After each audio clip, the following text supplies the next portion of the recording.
এই ঘটনাটি আমাদেরকে যিনি পাঠিয়েছেন তার নাম মোহাম্মদ মিকাইল আহমেদ। ওনার বাড়ি মাগুরা জেলার মোহাম্মদপুর উপজেলার শ্যামনগরে। আজ থেকে প্রায় 25-30 বছর আগে এই গুজর ভিটায় কিন্তু অনেক ভয় ছিল। এখন কিন্তু আগের মতো এতটা ভয় নাকি নেই। ওই ভিটার উপর বন জঙ্গল ছিল। ভিটার ডান পাশে জোড়া দুটি আম গাছ ছিল, বাম পাশে বাঁশঝাড় ছিল, আর অন্যান্য গাছও ছিল তখন। এখন এগুলো কমে এসেছে। গুজর ভিটা পার হয়ে 5 মিনিট হাঁটলে এই মিকাইল ভাইয়ের দাদাদের পুরনো বাড়ি। দাদা বাড়িতে এই মিকাইল ভাইরা বাদে অন্যান্য চাচা এবং দাদারা থাকতেন। আবার গুজর ভিটা পার হয়ে বাম দিকে কাঁচা রাস্তা চলে গিয়েছে। কাঁচা রাস্তা থেকে 20 মিনিট হাঁটলে রাস্তার ডান পাশে ওরা এক ফুপুর বাড়ি। সেই ফুপুর নাম হচ্ছে মিতা। এই মিতা ফুপু এখানে বসত করছেন 3-4 বছর হলো। এই মিতা ফুপুর বাড়ি থেকে কাঁচা রাস্তা দিয়ে 50 ফুট দূরত্বে হেঁটে গেলে কালাবুড়ি নামে এক দাদি আছেন, যাকে ওনারা কালাবুড়ি মূলত বলে থাকেন আর কি। তো তার বাড়ি রয়েছে ওইখানে। কালাবুড়ি দাদির বাড়ির অনেকটা আগে একটা ছোট ব্রিজ রয়েছে। ব্রিজের নিচে আবার ছোট পুলের মতো রয়েছে। বর্ষার সময় এই পুলের মাধ্যমে এক স্থান থেকে অন্য স্থানে ফসলের জমিতে পানি যেয়ে থাকে আর কি। এই ব্রিজের বাম পাশে 10 একর জায়গা নিয়ে ফসলের জমি। এই জমির ঠিক মাঝেই ছোট একটা ভিটা রয়েছে, যেটা কুলুর ভিটা বলা হয় আর কি। এত কিছু বর্ণনা দেওয়ার কারণ হচ্ছে যে ঘটনাগুলো এখন শেয়ার করব, এই জায়গাগুলোর সাথে ঘটনাগুলোর একটা যোগসূত্র রয়েছে। তো বেশ কয়েকটি ঘটনা উনি পাঠিয়েছেন। প্রথম ঘটনায় চলে যাই। এই ঘটনাটি ঘটেছিল ওর এক কাকির সাথে, যাকে ওনারা নোয়া কাকি বলে থাকেন আর কি। 20 বছর আগে ওই কাকির সাথে ঘটনাটি ঘটেছিল। ওনার এই কাকি কিন্তু অনেক আগে থেকেই অনেক সাহসী ছিলেন। ব্যক্তি হিসাবে উনি খাদ্য রসিক এবং মানুষ হিসাবে খুবই একজন ভালো মানুষ ছিলেন। বিভিন্ন ধরনের খাবার রান্না করতে পছন্দ করতেন, মানুষকে খাওয়াতে পছন্দ করতেন। এই কাকি খাওয়া দাওয়া নিজেও করতে পছন্দ করতেন। উনি বেশ উঁচু লম্বা ছিলেন। রাতে হোক দিনে হোক সবার বিপদ আপদে ডাক দিলেই ওনাকে কিন্তু পাওয়া যেত। এই কাকি তখন অন্তঃসত্ত্বা ছিলেন। ওনার চাচাতো বোন, যার নাম হচ্ছে কণা, সে তখন চাচির গর্ভে ছিল। একদিন রাত্রে এই নোয়া কাকির স্বপ্নে দেখেন একটি ছোট আকৃতির বেশ মোটা সোটা একটি কুচকুচে কালো অবয়ব। কাকিকে বলছে যে এই মিকাইল ভাইদের বাড়ির দক্ষিণে পিছনে আর কি যে গুজর ভিটা রয়েছে, এই গুজর ভিটার ওইখানে যে জোড়া আম গাছটা রয়েছে, জোড়া আম গাছের নিচে একটি সুন্দর আম রয়েছে, যেটা সিঁদুরের মতো কালার, পেকে যাওয়া একটা আম পড়ে আছে ওই জোড়া আম গাছের নিচে। স্বপ্নে থাকা ওই অভাবটি বলছে এই আমটি ফজরের আজান দেওয়ার আগে গুজর ভিটা থেকে উনি যেন একা একা গিয়ে কুড়িয়ে নিয়ে আসেন এবং নিয়ে এসে ওটা খান। এরপর স্বপ্নে থাকা ওই অভাবটি নাকি মুচকি হাসি দিয়ে চলে যায়। সাথে সাথে কাকির ঘুমও ভেঙে যায়। পরক্ষণে কাকি তাই করেন। ফজরের আজানে কিছুটা আগে, তখন তো অন্ধকার রয়েছে চারদিকে, চারদিকে শুনশান একটা পরিবেশ, ঝিঝি পোকার ডাক, হালকা চাঁদের আলো, এর মধ্যেই উনি এই গুজর ভিটায় চলে আসেন। এসে দেখেন অদ্ভুত এক জিনিস। কাকি যখন গুজর ভিটার উপর আসেন, এসে এদিক ওদিক তাকাচ্ছেন, উনি দেখতে পান গুজর ভিটার উপরে ওখানে বাঁশঝাড়ের নিচে একটি ছোট বামন আকৃতির জিনিস দেখা যাচ্ছে। এই জিনিসটা বোঝা যাচ্ছে, কিন্তু এর চোখ দুটি আরো বেশি বোঝা যাচ্ছে। মনে হচ্ছে চোখ দুটি সবুজ সবুজ, দুটো চোখ জ্বলছে ওখানে। এই জিনিসটা তার সামনে দেখা দিল, আবার বাঁশঝাড়ের ভেতরে হেঁটে হেঁটে চলেও গেল। মিতা ফুপুদের বাড়ির দিকে গিয়েই মূলত সে অদৃশ্য হয়ে যায়। কাকি কিন্তু বেজায় সাহসী, এটা দেখে উনি কিন্তু ভয় পান নাই। উনি কি করেছেন, ওই জোড়া আম গাছের নিচে গিয়েছেন, গিয়ে দেখেন সত্যি সিঁদুরের মতো পাকা একটা আম, বেশ বড়সড় একটা আম পড়ে আছে ওখানে। আমটি উনি সাথে করে শাড়ির আঁচলে মুড়িয়ে বাড়িতে নিয়ে একটি কাঠের বক্সে লুকিয়ে রাখেন। কিছুক্ষণ পরে ফজর আজানও দিয়ে দেয়। দিনের বেলায় কাজের সময় কাকির ওই মাথার থেকে কিন্তু ওই আমের চিন্তাটা যাচ্ছে না। তার মনে রয়েছে যে এই আমটা রেখে দিয়েছেন, আমটা রেখে, সবসময় এই বিষয়টা তার মনে আসছে আর কি। কাজও ভালো করে করতে পারছেন না। একটা সময় কাকি ভাবতে থাকেন যে এই জিনিসটার কথা মতো আমি যে আম নিয়ে আসলাম, এনে যে আবার বাসায় রেখেও দিলাম, এখন তো আমের সিজন না, আর গুজর ভিটার ওখানে যে আম গাছটা আছে সেটা তো 12 মাসি আম গাছ না যে সারা বছরই সেখানে আম ধরবে। এই জিনিসটা নিয়ে এসে কি ঠিক করলাম? আচ্ছা, আমি তো অন্তঃসত্ত্বা, এটা কোনো পিশাচ শ্রেণীর জিন না তো? নির্দিষ্ট করে পরিকল্পনা করে আমার ক্ষতি করবে, আমার গর্ভের সন্তানের ক্ষতি করবে। মনে হচ্ছে এটা তো একটা দুরভিসন্ধি। কাকে কিন্তু মনে মনে এই কথা বলছেন। তখন উনি একটা বুদ্ধি করেন। উনি কি করেছেন, আমটি না খেয়ে সাথে সাথে বক্সের ভেতর থেকে আমটি বের করে সাথে করে নিয়ে যান ওখানকার একজন বয়স্ক ব্যক্তি ফিরোজ মাওলানার কাছে। তার সাথে গিয়ে দেখা করেন। সম্পর্কে কিন্তু এই মৌলানা সাহেব কাকির দাদা হতেন। তো মিকাইল ভাইদের বাড়ি থেকে মোহাম্মদপুর বাজার কিন্তু 1 কিলোমিটার দূরে। ওনার ওই নোয়া কাকির বাড়ি আবার কিন্তু মোহাম্মদপুরে। স্বপ্নে যা দেখেছেন, তারপর কি কি ঘটেছে, কিভাবে আমটি পেলেন, কিভাবে ওই বাসায় ওখানে ওই অভাবটিকেও দেখেছিলেন, বিস্তারিতভাবে মৌলানা সাহেবের কাছে কাকি সব কথা খুলে বলেন। ফিরোজ মাওলানা উনি সুন্দর করে আমটির চারপাশে চোখ বুলিয়ে দেখলেন এবং কাকিকে বললেন, তুমি এই আমটি খেতে পারো, ইনশাল্লাহ কোনো সমস্যা হবে না। কোনো জিন তোমাকে পছন্দ করে বিধায় এই আমটিকে তোমাকে উপহার স্বরূপ দিয়েছে খাওয়ার জন্য। তাছাড়া তুমি একটু খাদ্য রসিক, এই জন্যও দিতে পারে। তখন আবার কাকি ফিরোজ মাওলানাকে বলেন যে, বুঝলাম দাদা আপনার কথা, কিন্তু এই আমটি আমি আসলে খেতে চাচ্ছি না, আপনাকে দিয়ে যাই, আপনি খেয়ে নিয়েন, আমার ভয় লাগতেছে তো, না জানি কি হয়ে যায়। তখন ফিরোজ মাওলানা বলে, আচ্ছা ঠিক আছে, তুমি রেখে যাও আমটি, আমি তোমাকে ঝাড়ফুঁক রুকিয়া করে দিচ্ছি আর কিছু দোয়া শিখিয়ে দিচ্ছি, তা তুমি রীতিমতো আমল করতে থাকবে, যাতে করে কোনো দুষ্ট জিন তোমার ক্ষতি করতে না পারে। পরবর্তীতে নাকি এই ফিরোজ মাওলানা কাকিকে জানিয়েছিলেন আমটি নাকি অনেক সুস্বাদু ছিল, ভালোই লেগেছে খেতে, তবে হুজুরের কোনো সমস্যা হয়নি। আর হুজুর জানিয়েছিলেন যে এটা খেলে নাকি তারও কোনো সমস্যা হতো না, অর্থাৎ কাকিরও কোনো সমস্যা হতো না। আর হুজুর এটাও বলে দিয়েছিলেন যে রাতের বেলা এভাবে উনি যেন চলাচল না করেন। ওই জিনটা ভালো ছিল, এই জন্যই কাকির কোনো ক্ষতি করেন নাই, কিন্তু অন্য খারাপ জিনের খপ্পরে পড়লে তো কাকির ক্ষতি হতে পারত। আল্লাহর রহমতে কাকির কোনো সমস্যা আর হয়নি। এই বিষয়টা নিয়ে উনিও যে পরবর্তীতে অন্য স্বপ্ন দেখেছিলেন যে তোকে একটা জিনিস দিলাম আর একজনকে দিলি কেন, এটা সেটা, এরকম কোনো কিছু উনি দেখেন নাই। এই ঘটনাটা এই নোয়া কাকি নিজেই মিকাইল ভাইয়ের আম্মুকে বলেছিলেন। তো প্রথম ঘটনা এইটাই। চলে যাই পরের ঘটনায়। এই ঘটনাটি ঘটেছিল ওনার চাচাতো ফুপু মিতা আর তার মেয়ের সাথে। ঘটনাটি ঘটেছিল 3 বছর আগে, মানে এখন তো 2026 সাল, এখন থেকে 3 বছর আগে ঘটেছিল। তখন এই মিতা ফুপুরা নতুন করে বাড়ি করে থাকা শুরু করেছেন ওনাদের গ্রামের ওই কুলুর ভিটার কাছাকাছি। মিতা ফুপুর 1 মেয়ে 1 ছেলে। 13-14 বছর বয়স হবে মেয়ের, আর ছেলের বয়স হবে 8 থেকে 9 বছর। ফুপু এবং ফুপার মধ্যে ডিভোর্স হয়ে গিয়েছে। ফুপার একটা বিয়ে করেছিলেন, তারই প্রেক্ষিতে ফুপুকে বাপের বাড়িতেই থাকার সিদ্ধান্ত নিতে হয়েছিল। নতুন নতুন বাড়ি করার পর মিতা ফুপু ও তার ছেলে মেয়ে একদিন রাত্রে ঘুমিয়েছিল ঘরের ভিতরে। মধ্যরাতে হঠাৎ করে মিতা ফুপুর ঘুম ভেঙে যায় বাইসাইকেলের বেল বাজানোর শব্দে।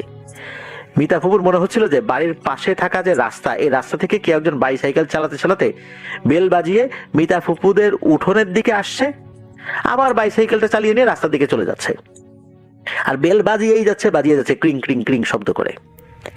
একটা পর্যায়ে মিতা ফুপুর রাগ হয়ে যায়। চিন্তা করেন, এত রাত্রে আমরা ঘুমাচ্ছি আর কোন বিটকেল এই কাজটা করছে, ইচ্ছা করে সাইকেলের বেল বাজাচ্ছে ক্রিং ক্রিং করে, আবার বাড়ির উঠানে আসে, আবার রাস্তায় চলে যায়, আবার যায়, আবার আসে, এই কাজ করছে। ওনার মেজাজটা তো ভীষণ গরম হয়ে যায়। উনি চিন্তা করলেন যে কে এই অপকর্মটা করছে, একটু দেখার দরকার তো। মিতা ফুপু উনি ঘর থেকে বের হয়েছেন, উনি বারান্দায় গিয়েছেন, গিয়ে কাঠের একটা চেয়ারের উপরে ঘাপটি মেরে বসে আছেন। কে এই কাজ করছে তাকে দেখবেন। উনি উঠানের সামনের দিকে তাকিয়ে থাকেন। বেশ কিছুক্ষণ সামনের দিকে তো তাকিয়ে আছেন। উনি দেখছেন যে না তো এখন কেউ আসছে না, সাইকেলের বেলও কেউ বাজাচ্ছে না, তাহলে এতক্ষণ কে এই কাজটা করছিল, আসা যাওয়া করছিল রাস্তার দিকে আর উঠানের দিকে। এবার মিতা ফুপুর কিছুটা ভয় লাগতে থাকে। তখন ঘটে এক অদ্ভুত ঘটনা। মিতা ফুপু বারান্দা থেকে সামনের দিকে তাকিয়ে দেখতে পান তার বাড়ির সামনে এই রাস্তার পাশে থাকা 10 একর জায়গার মাঝে যে কুলুর ভিটা অবস্থান করছে, দূর থেকে গোল আকৃতির বড় বড় আগুনের গোলা এসে একবার ওই কুলুর ভিটা এসে পড়ছে, আবার অদৃশ্য হয়ে যাচ্ছে, আবার পড়ছে, আবার অদৃশ্য হয়ে যাচ্ছে। কুলুর ভিটাটি মিতা ফুপুর বাড়ি থেকে 150 গজের মতো দূরত্বে আছে আর কি। মিতাপুর বাসা থেকে কিন্তু এটা স্পষ্ট দেখা যেত। চারিদিকে শুনশান নীরবতা, কোনো বাতাস নাই। তখন ধানের সিজন চলছে। হালকা শীতের সময় মিতা ফুপু দেখেন যে কুলুর ভিতর আশেপাশে যে ফসলের ধানি জমি রয়েছে আর কি, ধানগুলো বাতাসে যেভাবে হেলে যায় সেভাবে হেলে পড়ছে, আবার সোজা হয়ে যাচ্ছে, আবার হেলে পড়ছে। মনে হচ্ছে প্রকৃতির সাথে ধানের শীষ খেলা করছে, ও অথচ চারদিকে কোনো বাতাসই নেই। এবার মিতা ফুপু খুব ভয় পেয়ে যান। পরক্ষণেই মিতা ফুপু তার দুই ছেলে মেয়েকে সাথে নিয়ে তাদেরকে ঘুম থেকে ডেকে উঠিয়ে এই মিকাইল ভাইদের বাড়িতে চলে আসেন। এত রাতের বেলা টর্চ লাইট নিয়ে এই বাড়িতে চলে আসছেন। এদিকে মিকাইল ভাইয়ের মাকে ডাকাডাকি করছেন। এরপর ওনার আম্মু এসে দরজা খুলে দিয়েছেন। প্রথমে তো ওনার আম্মু দেখে একটু ভরকে গেছেন, কি ব্যাপার এত রাতের বেলা দুই বাচ্চাকে নিয়ে চলে আসছে। তো উনি বলছেন, কিরে মিতা, এত রাতে আসছিস, কোনো সমস্যা হয়েছে নাকি, কোনো অসুবিধা? তখন মিতা ফুপু বলে যে ঠিক আছে বলতেছি, আগে ঘরে ঢুকি, এরপর কি কি হয়েছে সব কথা খুলে বলেন ওনার আম্মুকে। ওই রাত্রে মিতা ফুপু তার বাচ্চা কাচ্চাদেরকে নিয়ে ওনাদের বাড়িতেই ঘুমিয়েছিলেন। এই ঘটনা কিন্তু মিতা ফুপুর ছেলে মেয়ে বুঝতে পারে নাই, তাদেরকে জানানোই হয় নাই, ভয় পেতে পারে এই জন্য, যেহেতু তারা ছোট। পরবর্তীতে মিতা ফুপুর আল্লাহর রহমতে এই বিষয়টা নিয়ে আর কোনো সমস্যা হয়নি। স্থানীয় হুজুরের কাছ থেকে পানি পড়া ঝাড়ফুঁক নিয়ে আসছিলেন আর কি। পরে ওই হুজুর ফুপুদের বাড়ি বন্ধ করে দিয়েছিলেন। এখন যাব মিতা ফুপুর মেয়ের সাথে কি ঘটনা ঘটেছিল। তো মিতা ফুপুর সঙ্গে এই ঘটনা ঘটার প্রায় 6 মাস পার হয়ে যায়। একদিন মিতা ফুপু একটা জরুরি কাজের জন্য তার অন্য বোনের বাড়িতে বেড়াতে গিয়েছিলেন। তার ছেলে মেয়েকে বাড়িতে রেখে গিয়েছেন। মিতা ফুপু ভেবেছিলেন যে অনেকদিন তো হয়ে গেছে, এখন মনে হয় আর কোনো সমস্যা হবে না। মিতা ফুপু তার বোনের বাড়িতে যাবার আগে তার সন্তানদেরকে বলে গিয়েছিলেন, যদি আমি পারি আজই চলে আসব, না হয় ভোরবেলা চলে আসব, তোদের খালা ভীষণ অসুস্থ তাই দেখতে যাচ্ছি। রাতে যদি আমি আসতে নাই পারি তাহলে তোর বড় কাকিদের বাড়িতে গিয়ে থাকবি, মানে এই মিকাইল ভাইদের বাড়ির কথা বলেছিলেন আর কি। তো যেই বলা সেই কাজ, মিতা ফুপু তার বোনের বাড়িতে চলে গেলেন। এদিকে রাত হয়ে আসলো। মিতা ফুপুর ছেলে মেয়ে একটু দুষ্টুই ছিল, দুষ্টামি করারই তো তাদের বয়স। তারা তাদের বাড়ি থেকে কিন্তু আর এই মিকাইল ভাইদের বাড়িতে আসেন নাই ঘুমানোর জন্য। তারা সিদ্ধান্ত নিয়েছিল বাড়িতেই থাকবে, রাতের বেলা তার মা চলেও আসতে পারে, আর না আসলে একটা রাতই তো, কি আর হবে। ওই রাত্রেই ঘটে গেল একটা ভয়ঙ্কর ঘটনা। রাত যখন 9টা কি 10টা বাজে, মিতা ফুপুর বড় মেয়ে না ঘুমিয়ে শুয়ে শুয়ে মোবাইল ইউজ করছিল আর কি। তো এইভাবে মোবাইল ফোন ব্যবহার করতে করতে রাত প্রায় 12টা বেজে যায়। তো সে ফোন ব্যবহার করছেই, আর যেহেতু তার আম্মু বাড়িতে নাই, এখন তো আর মোবাইল ফোন ব্যবহার করার জন্য কেউ বকাঝকা করবে না, কেউ বারণ করবে না। এই সুযোগেই মূলত সে সুযোগের সদ্ব্যবহারটা করছিল, সদ্ব্যবহার না অপব্যবহারই করছিল আর কি। এদিকে তার ছোট ভাই ইতিমধ্যে ঘুমিয়ে পড়েছে। রাত এই 12টার দিকে হঠাৎ করে বাইরে থেকে একটা আওয়াজ আসে মিতা ফুপুর কণ্ঠে, তার মেয়ের নাম ধরে ডাকে। মেয়ের নাম হচ্ছে সেতু। তো মিতা ফুপুর কণ্ঠে বাড়ি থেকে ডাকছে, এ সেতু, এ সেতু, দরজা খোল, আমি তোর আম্মু, দরজা খোল। এত রাত্রে না ঘুমিয়ে তুই ফোন ব্যবহার করছিস, কোন সাহসে এত রাত পর্যন্ত জেগে আছিস আর ফোন ব্যবহার করছিস, দরজা খোল তাড়াতাড়ি। মিতা ফুপুর মেয়ে, সে তো আসলে এত কিছু বুঝতে পারতেছে না যে তার মা ঘরে নাই, সে বাইরে থেকে বুঝলো কিভাবে যে সে ফোন ব্যবহার করছে, আর বাইরে থেকে সে ডাকছে আর ওখান থেকেই বলতেছে যে ফোন ব্যবহার করতেছে সে, এটা কিন্তু সে বুঝতে পারতেছে না। সে কি করেছে যে দরজা খুলে দিয়েছে। দরজা খুলে দেখে তার আম্মু বাইরে দাঁড়িয়ে আছে।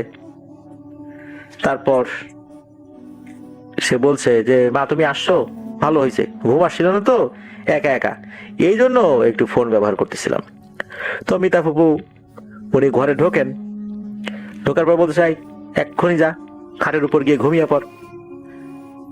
সেতু তো খাটের উপর গিয়ে শুয়ে পড়ে। মিতা ফুপু নিজের হাতে তার গায়ের উপর একটা কাঁথা দিয়ে দেন এবং বলেন যে ফোনটা পাশে রাখ, এখন ঘুমিয়ে পড়, আমি বাইরে যাচ্ছি, দরজাটা একটু মিশিয়ে দিয়ে যাচ্ছি, আসতেছি এখনই, ওয়াশরুমে যাব। এই বলে উনি দরজাটা আস্তে করে একটু মিশিয়ে দিয়ে বাইরে যান। এরপর এই সেতু তো ঘুমিয়ে যান। ফজর আজান দেওয়ার বেশ কিছুক্ষণ পর মিতা ফুপু চলে আসেন। উনি এসে দেখেন যে দরজা খোলা, মানে দরজাটা মিশিয়ে রাখা অর্থাৎ আউশিয়ে রাখা। উনি যখনই হাত দিয়েছেন দেখেন দরজা খুলে গেছে, আর তার ছেলে মেয়ে খাটের উপর বেশ আয়েশ করে গভীর ঘুমে বিভোর। ওনার বোনের বাসা কিন্তু খুব বেশি দূরে ছিল না, এই জন্য কিন্তু দ্রুত চলে আসতে পারছেন আর কি। মিতা ফুপু ভয় পেয়ে গেছেন, জানে দরজা খোলা কেন, নিশ্চয়ই ঘর থেকে সবকিছু চুরি হয়ে গেছে। উনি তো রাগ করেই বলে দেয়, সে তো ওঠ, দরজা খোলা রাখছিস কেন রাতের বেলা? তোকে না বলে গেলাম যে রাতের বেলা তোর কাকির বাসায় গিয়ে থাকবি, তোরা কাকির কাছে যাস নাই আর দরজা খোলা রাখছিস, ঘটনা কি? তখন সেতু বলে যে দরজা খুলে রাখছি মানে? তুমি তো দরজা খোলা রাখছো, তুমি না আসলা, এসে ঘরে ঢুকলা, আমার গায়ের উপরে কাঁথা দিয়ে দিলা, বললা যে ওয়াশরুমে যাবা, এই বলে দরজাটা মিশাই দিয়ে তুমি বাইরে গেলা, তো তোমারই তো ঘরে ঢুকে দরজা লাগাই দেওয়ার কথা ছিল, আমি তো আর খেয়াল করি নাই, তুমি তো দরজা খোলা রাখছো। এই কথা শোনার পর মিতা ফুফু তো একদম তাজ্জব বনে যান, আরে বলে কি মেয়ে, এটা কি কোনো কথা? তবে মিতা ফুফু বুঝতে পেরেছিলেন যে এখানে এমন একটা ব্যাপার হয়েছে যা অপ্রত্যাশিত ছিল, ভয়ঙ্কর ছিল বটে, তবে এটা ক্ষতিকর ছিল না। মেয়েটা মোবাইল ফোন ব্যবহার করছিল, হতে পারে কোন একটা সমস্যা হতে পারতো ওই রাতের বেলা, বা কোনো একটা অশরীরী এসে মায়ের রূপ ধরে তাকে শাসন করেছে, এরপর সে চলে গেছে, এমনটাও হতে পারে। ধারণা করা হয় এমনটাই হয়েছিল। তবে এরপর কিন্তু মিতা ফুপু আর কখনোই তার ছেলে মেয়েদেরকে রেখে বাইরে যান নাই। প্রয়োজনে উনি ওনার ছেলে মেয়েদেরকে সাথে নিয়ে যেতেন। তবে এই ঘটনা ঘটার পর ভালো একজন হুজুরকে ডেকে নিয়ে এসে রুকিয়া করিয়েছিলেন, সন্তানদেরকে ঝাড়ফুঁক করিয়েছিলেন। তো এই ঘটনাটা কিন্তু মিতা ফুপু উনি মিকাইল ভাইয়ের আম্মুর সাথে শেয়ার করেছিলেন। তো এটা ছিল একটা ঘটনা।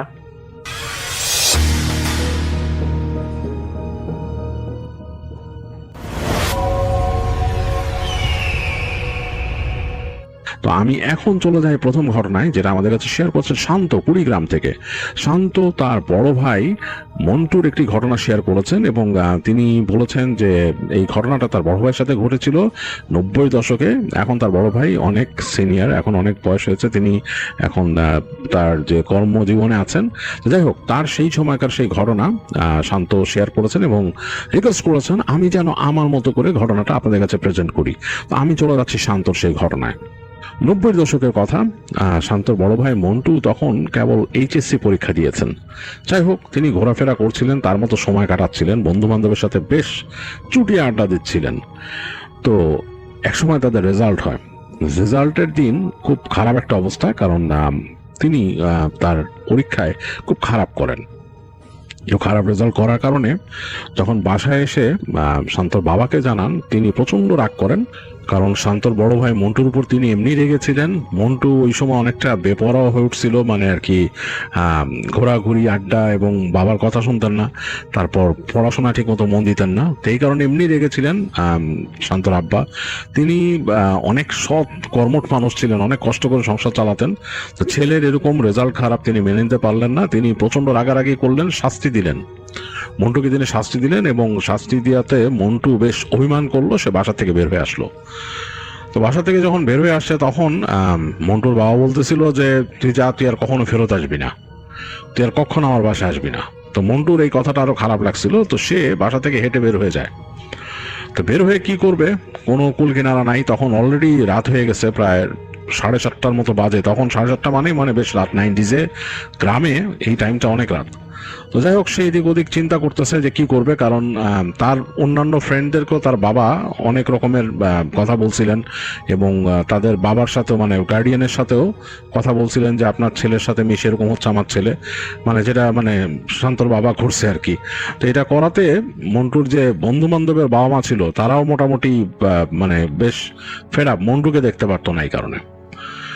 এখন তাদের বাসাও যাওয়া যাবে না বা তাদের আশেপাশেও যাওয়া যাবে না। তো মন্টু কি করবে চিন্তা করতেছে, সে মানে হেঁটে বের হয়ে আসছে বাসা থেকে। বের হয়ে এসে সে দূরে, তাদের ওইখানে একটা বাগান আছে, আম বাগান, সেখানে বসে চিন্তা করতেছে সে কি করবে। তো রাত হয়ে গেছে, এই আম বাগানও বেশ অন্ধকার, অনেক আমের গাছ ওইখানে, এবং মানে বেশ কঠিন অবস্থা, জোনাকি পোকা খেলা করতেছে ভিতরে, মানে অন্যরকম। তো মন্টুর কাছে এগুলো ব্যাপার না, সে মানে এরকম বন্ধুদের সাথে আড্ডা দেওয়ার সময় অনেক এরকম রাতের বেলা আম বাগানে ঢুকছে ইত্যাদি ইত্যাদি। তো বসে বসে চিন্তা করছে কি করবে, একটা আম গাছের গোড়ায় বসে। তো তখন তার মনে হলো জারি বাজার তো এখনো খোলা আছে, আমি বাজারে যাই। তো বাজারে তার ফ্রেন্ডের আনোয়ারের দোকান আছে এবং সে জানে যে আনোয়ার এখন বসতেছে, মানে আনোয়ারের বাবা চলে গেছে দোকান থেকে, ক্লোজিং আনোয়ার করো এখানে। তো চিন্তা করলো আনোয়ারের কাছে যাই, আনোয়ারে দেখি কিছু বললে কি হয়, আনোয়ার কিছু হেল্প করতে পারে কিনা, যেহেতু আনোয়ার একা আছে ওইখানে। তো মন্টু তখন ওখান থেকে তাড়াতাড়ি রওনা দেয়, রওনা দিয়ে বাজারে চলে যায়। তো বাজারে যখন আসছে তখন অলরেডি মানে মেঘ গুড়গুড় করতেছে, মানে আকাশ পুরো ভারী হয়ে গেছে, বৃষ্টি হবে, বাতাস একদম ভারী, অন্যরকম অবস্থা, এবং বাজার ক্লোজড, বাজারের দোকানপাট সব বন্ধ হয়ে যাচ্ছে। সামনের যে দোকান ছিল সেগুলো উঠে গেছে, মানুষজন চলে গেছে, ওগুলো ওই বাজার প্যাক করে ঢেকে রাখে যাতে বৃষ্টি আসলে ভিজে না যায় মানুষজন। তো মন্টু আস্তে আস্তে ঢুকে গেল বাজারে এরকম গলি দিয়ে। তো হাঁটতে হাঁটতে হাঁটতে দেখলো যে না, তখনও আনোয়ার দোকান বন্ধ করেনি, একটা ঝাঁপ নামানো। তো সে খুব দ্রুত চলে চলে আসলো আনোয়ারের কাছে। তো আনোয়ার তো তাকে দেখে অবাক, বলে কি রে তুই এরকম রাত্রেবেলা করতে আসলে, তোর আব্বা বেরিয়ে দিছে? তো বলে যে হ্যাঁ বেরিয়েছি এখন, কারণ আমি বাসার থেকে বাইর করে দিচ্ছি আমারে। সেটা শোনার পর তো আনোয়ার একটু মন খারাপ করলো, বন্ধু তো বলে যে তোর কি অবস্থা কি। তো এই কথা বলতেছে তখন তারা, এর মধ্যে বৃষ্টি নামলো। তো যাই হোক, আনোয়ার দোকানের ওই একটা ঝাঁপ খোলা রেখেই তার সাথে কথা বলতেছে মন্টুর সাথে, মানে কিভাবে কি করবে। তো আনোয়ার বললো দোস্ত, আমি তো তোরে তেমন কিছু হেল্প করতে পারবো না, আমি তোরে কই নিবো, বাসায় নিলে তো আমার আব্বা খেয়া ফেলাইবো, কারণ তোর আব্বা আমার আব্বারে অনেক কথা বলছে যে আমি নাকি তোরে নষ্ট করছি, আমি তোরে এদিক ওদিক নিয়ে গেছি। শুধু আমার বাপেরই না, মনে কর শফিক সবুজ সবার আব্বারে এরকম কথা বলছে তোর আব্বা। এখন তোরে কিন্তু বাসায় নেওয়া যাবো না দোস্ত, এটা একটা সমস্যা, কারণ আমি বাসায় নিলে আমার আব্বা খেয়ে ফেলাইবো। তো তখন মন্টু বলো যে হ্যাঁ আমি বুঝতে পারছি, এটা আসলে আব্বারে কি বলবো, আব্বাও আসলে অন্যরকম। আমি অনেকবার বুঝাইছি যে মানে দুষ্টমি যা করার আমি করি, আমারে কেউ করায় না, বা আমি কারো দ্বারা খারাপ হই না, এটা বলছি আব্বারে। আব্বা কথা শুনে নাই, আর কি করবো ক। তো তখন আমার বলে যে হ্যাঁ তোর লেগে খারাপ লাগতেছে, এখন কি করবো ক তোরে। এক কাজ করতে পারি, তোরে আমার দোকানে থাকতে দিতে পারি আজকে রাত্রে, মানে আজকে রাত্রে তুই দোকানে থাকতে পারোস, বা রাত্রে বেলা তুই আইসা আমার দোকানে কদিন থাকতে পারোস, কিন্তু আব্বার সামনে না, যখন আব্বা থাকবো তখন না, আব্বা চলে গেলে আসবি। আর আজকে রাত্রে থাকতে পারোস, কিন্তু তোর খাওয়ামু কেমনে, তোরে তো আজকে খাবার দিতে পারবো না আমি নেক্সট ডে, যেমন কালকে ধর আমি লুকায় খাবারের ব্যবস্থা করতে পারি, আজকে তো পারবো না। আর দিনের বেলা তুই কেমনে কি করবি চিন্তা কর, আর দেখ বাসা ঠিক হয়ে যাবো, 2-4 দিনের মধ্যে ঠিক হয়ে যাবো, তখন আবার বাসায় যেতে পারবি। তো এটা বলে আনোয়ার। তো মন্টু চিন্তা করে আর তো কোনো উপায় নাই, বৃষ্টি হচ্ছে এদিকে, বেশ বৃষ্টি হচ্ছে, মানে ভালো বৃষ্টি নামছে, ঝুম বৃষ্টি। আর এই বাজারের কর্নারের যে ছাদের ওখান থেকে পানি নামতেছে, নেমে ওই যে নিচের ওখানে এরকম নালা কাটা আছে ওটা দিয়ে চলে যাচ্ছে, আর এই পাশের ফ্লোরটা হালকা হালকা ভিজে যাচ্ছে, এরকম একটা অবস্থা। তো আনোয়ার বললো যে দোস্ত, এখানে বেশিক্ষণ আমি দাঁড়ায় আড্ডা দিতে পারবো না, আমার ছাতা নিয়ে বেরিয়ে যেতে দিব, তুই দোকানে থাক। আর দোকানে সকালবেলা তুই বাইরে যাবি, বাইরে যাওয়ার পরে তালা মেরে দিবি বাইরে দিয়া, যাতে আব্বা আসে, তো আব্বা এসে যেন আবার না দেখে যে মানে তোরে না পায় আর কি। আব্বা কিন্তু সকাল সকাল দোকানে আসে, সে 7টার মধ্যে দোকানে চলে আসে, 7টার আগে দোস্ত তোরে বেরিয়ে যেতে দিব তালা দিয়া।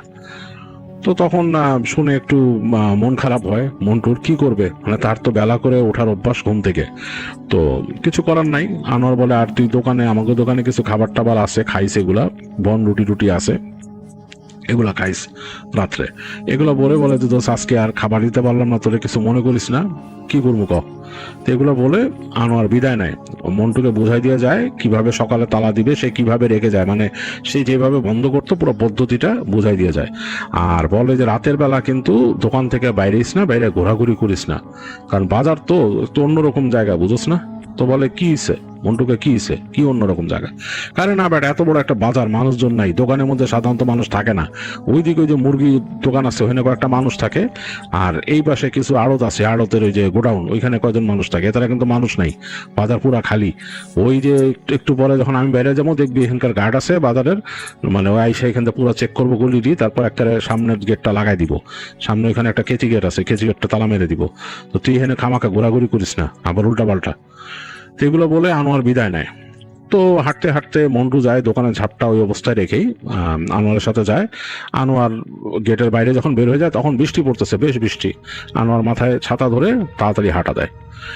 তো মন্টু চেয়ে দেখলো যে আনোয়ার হেঁটে যাচ্ছে, আনোয়ারের হাতে ফ্ল্যাশ লাইট, সেই ফ্ল্যাশ লাইট মেরে মেরে সে যাচ্ছে, আর বৃষ্টি পড়তেছে তুমুল, মানে আনোয়ারের পাটা মনে ভিজে গেছে।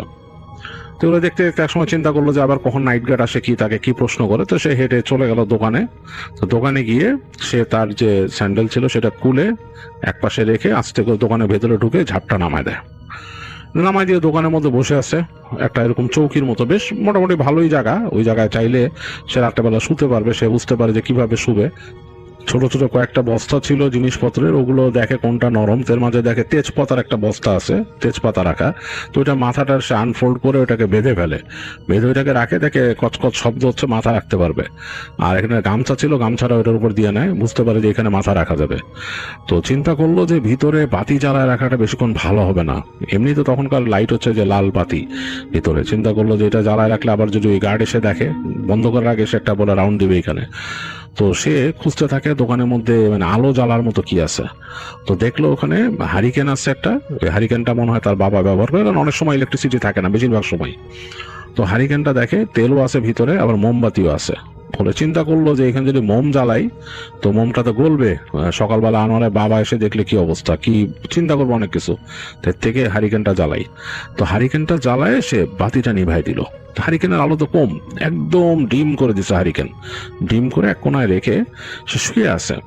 তার ঝাঁপ ফেরানো, ঝাঁপের যে ভেতরে শেকল দিয়ে আটকায় রাখছে ভিতর থেকে, যাতে মানে দোকানে আবার ঝাঁপ টান দিলে খুলে না যায়। তো সে বৃষ্টির শব্দ শুনতেছে, মানে ঝুম বৃষ্টি হচ্ছে বাইরে তখনও। আর এছাড়া সব নীরবতা। অনেকক্ষণ পর শুনলো যে হুইসেল দিল কে জানি, মানে যে বাঁশি বাজালো। তো বুঝলো যে গার্ড।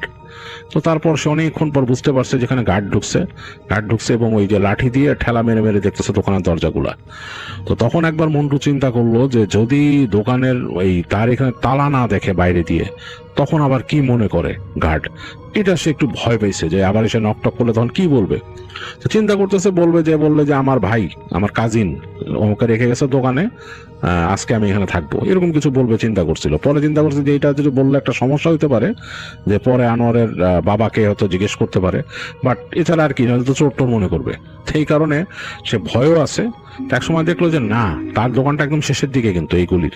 তো ওই পর্যন্ত আর আসলো না। গার্ড ওইখান থেকে হেঁটে হেঁটে আসছে, লাঠি দিয়ে বিভিন্ন দরজা এরকম বাড়ি টাড়ি দিছে, দিয়ে আবার আস্তে করে হাঁটা দিয়ে চলে গেল। সে বুঝতে পারছে গার্ড চলে গেছে। তো তারপর অনেকক্ষণ সে বসে থাকলো। ঘুম কিন্তু একদম আসতেছে না, মানে এই পরিবেশ, এদিকে মশা কামড়াচ্ছে, মশা এসে পায়ে কামড়াচ্ছে বেশ। তো খুব খারাপ লাগতেছে মন্টুর কাছে। সে তো এরকম পরিবেশে শুয়ে ইউজ টু না, তার বাসায় এসে খুব সুন্দরভাবে ঘুমায়। তো এরকম থাকতে থাকতে অনেকক্ষণ পর তার খুব বিরক্তি লাগা শুরু করলো, মানে কেমন জানি। আর বদ্ধ একটা পরিবেশ, কেমন বৃষ্টি হয়েছে ঠিকই, কিন্তু ওই যে বাতাসে গোমট ভাবটা কাটে নাই। তো অনেকক্ষণ পর চিন্তা করলো যে না, এখন আর বসে থাকা যায় না। ওই গার্ড তো চলে গেছে, কেচি গেটও তালা মারছে, শব্দ পাইছে সেখান থেকে কেচি গেট টানার। তো সে উঠে সে আস্তেই করে শিকল খুলে ঝাপটা উঠায়, হারিকেনটা পাশে রেখে উঠায়, 2 পা নামায়, মানে দোকানটা একটু উঁচু আর কি, ওখান থেকে 2 পা নামায় সে নেমে যায় হারিকেনটা নিয়ে। ওই ঝাপ খোলা রাখছে অর্ধেক, রেখে সে হারিকেন নিয়ে হাঁটা শুরু করে।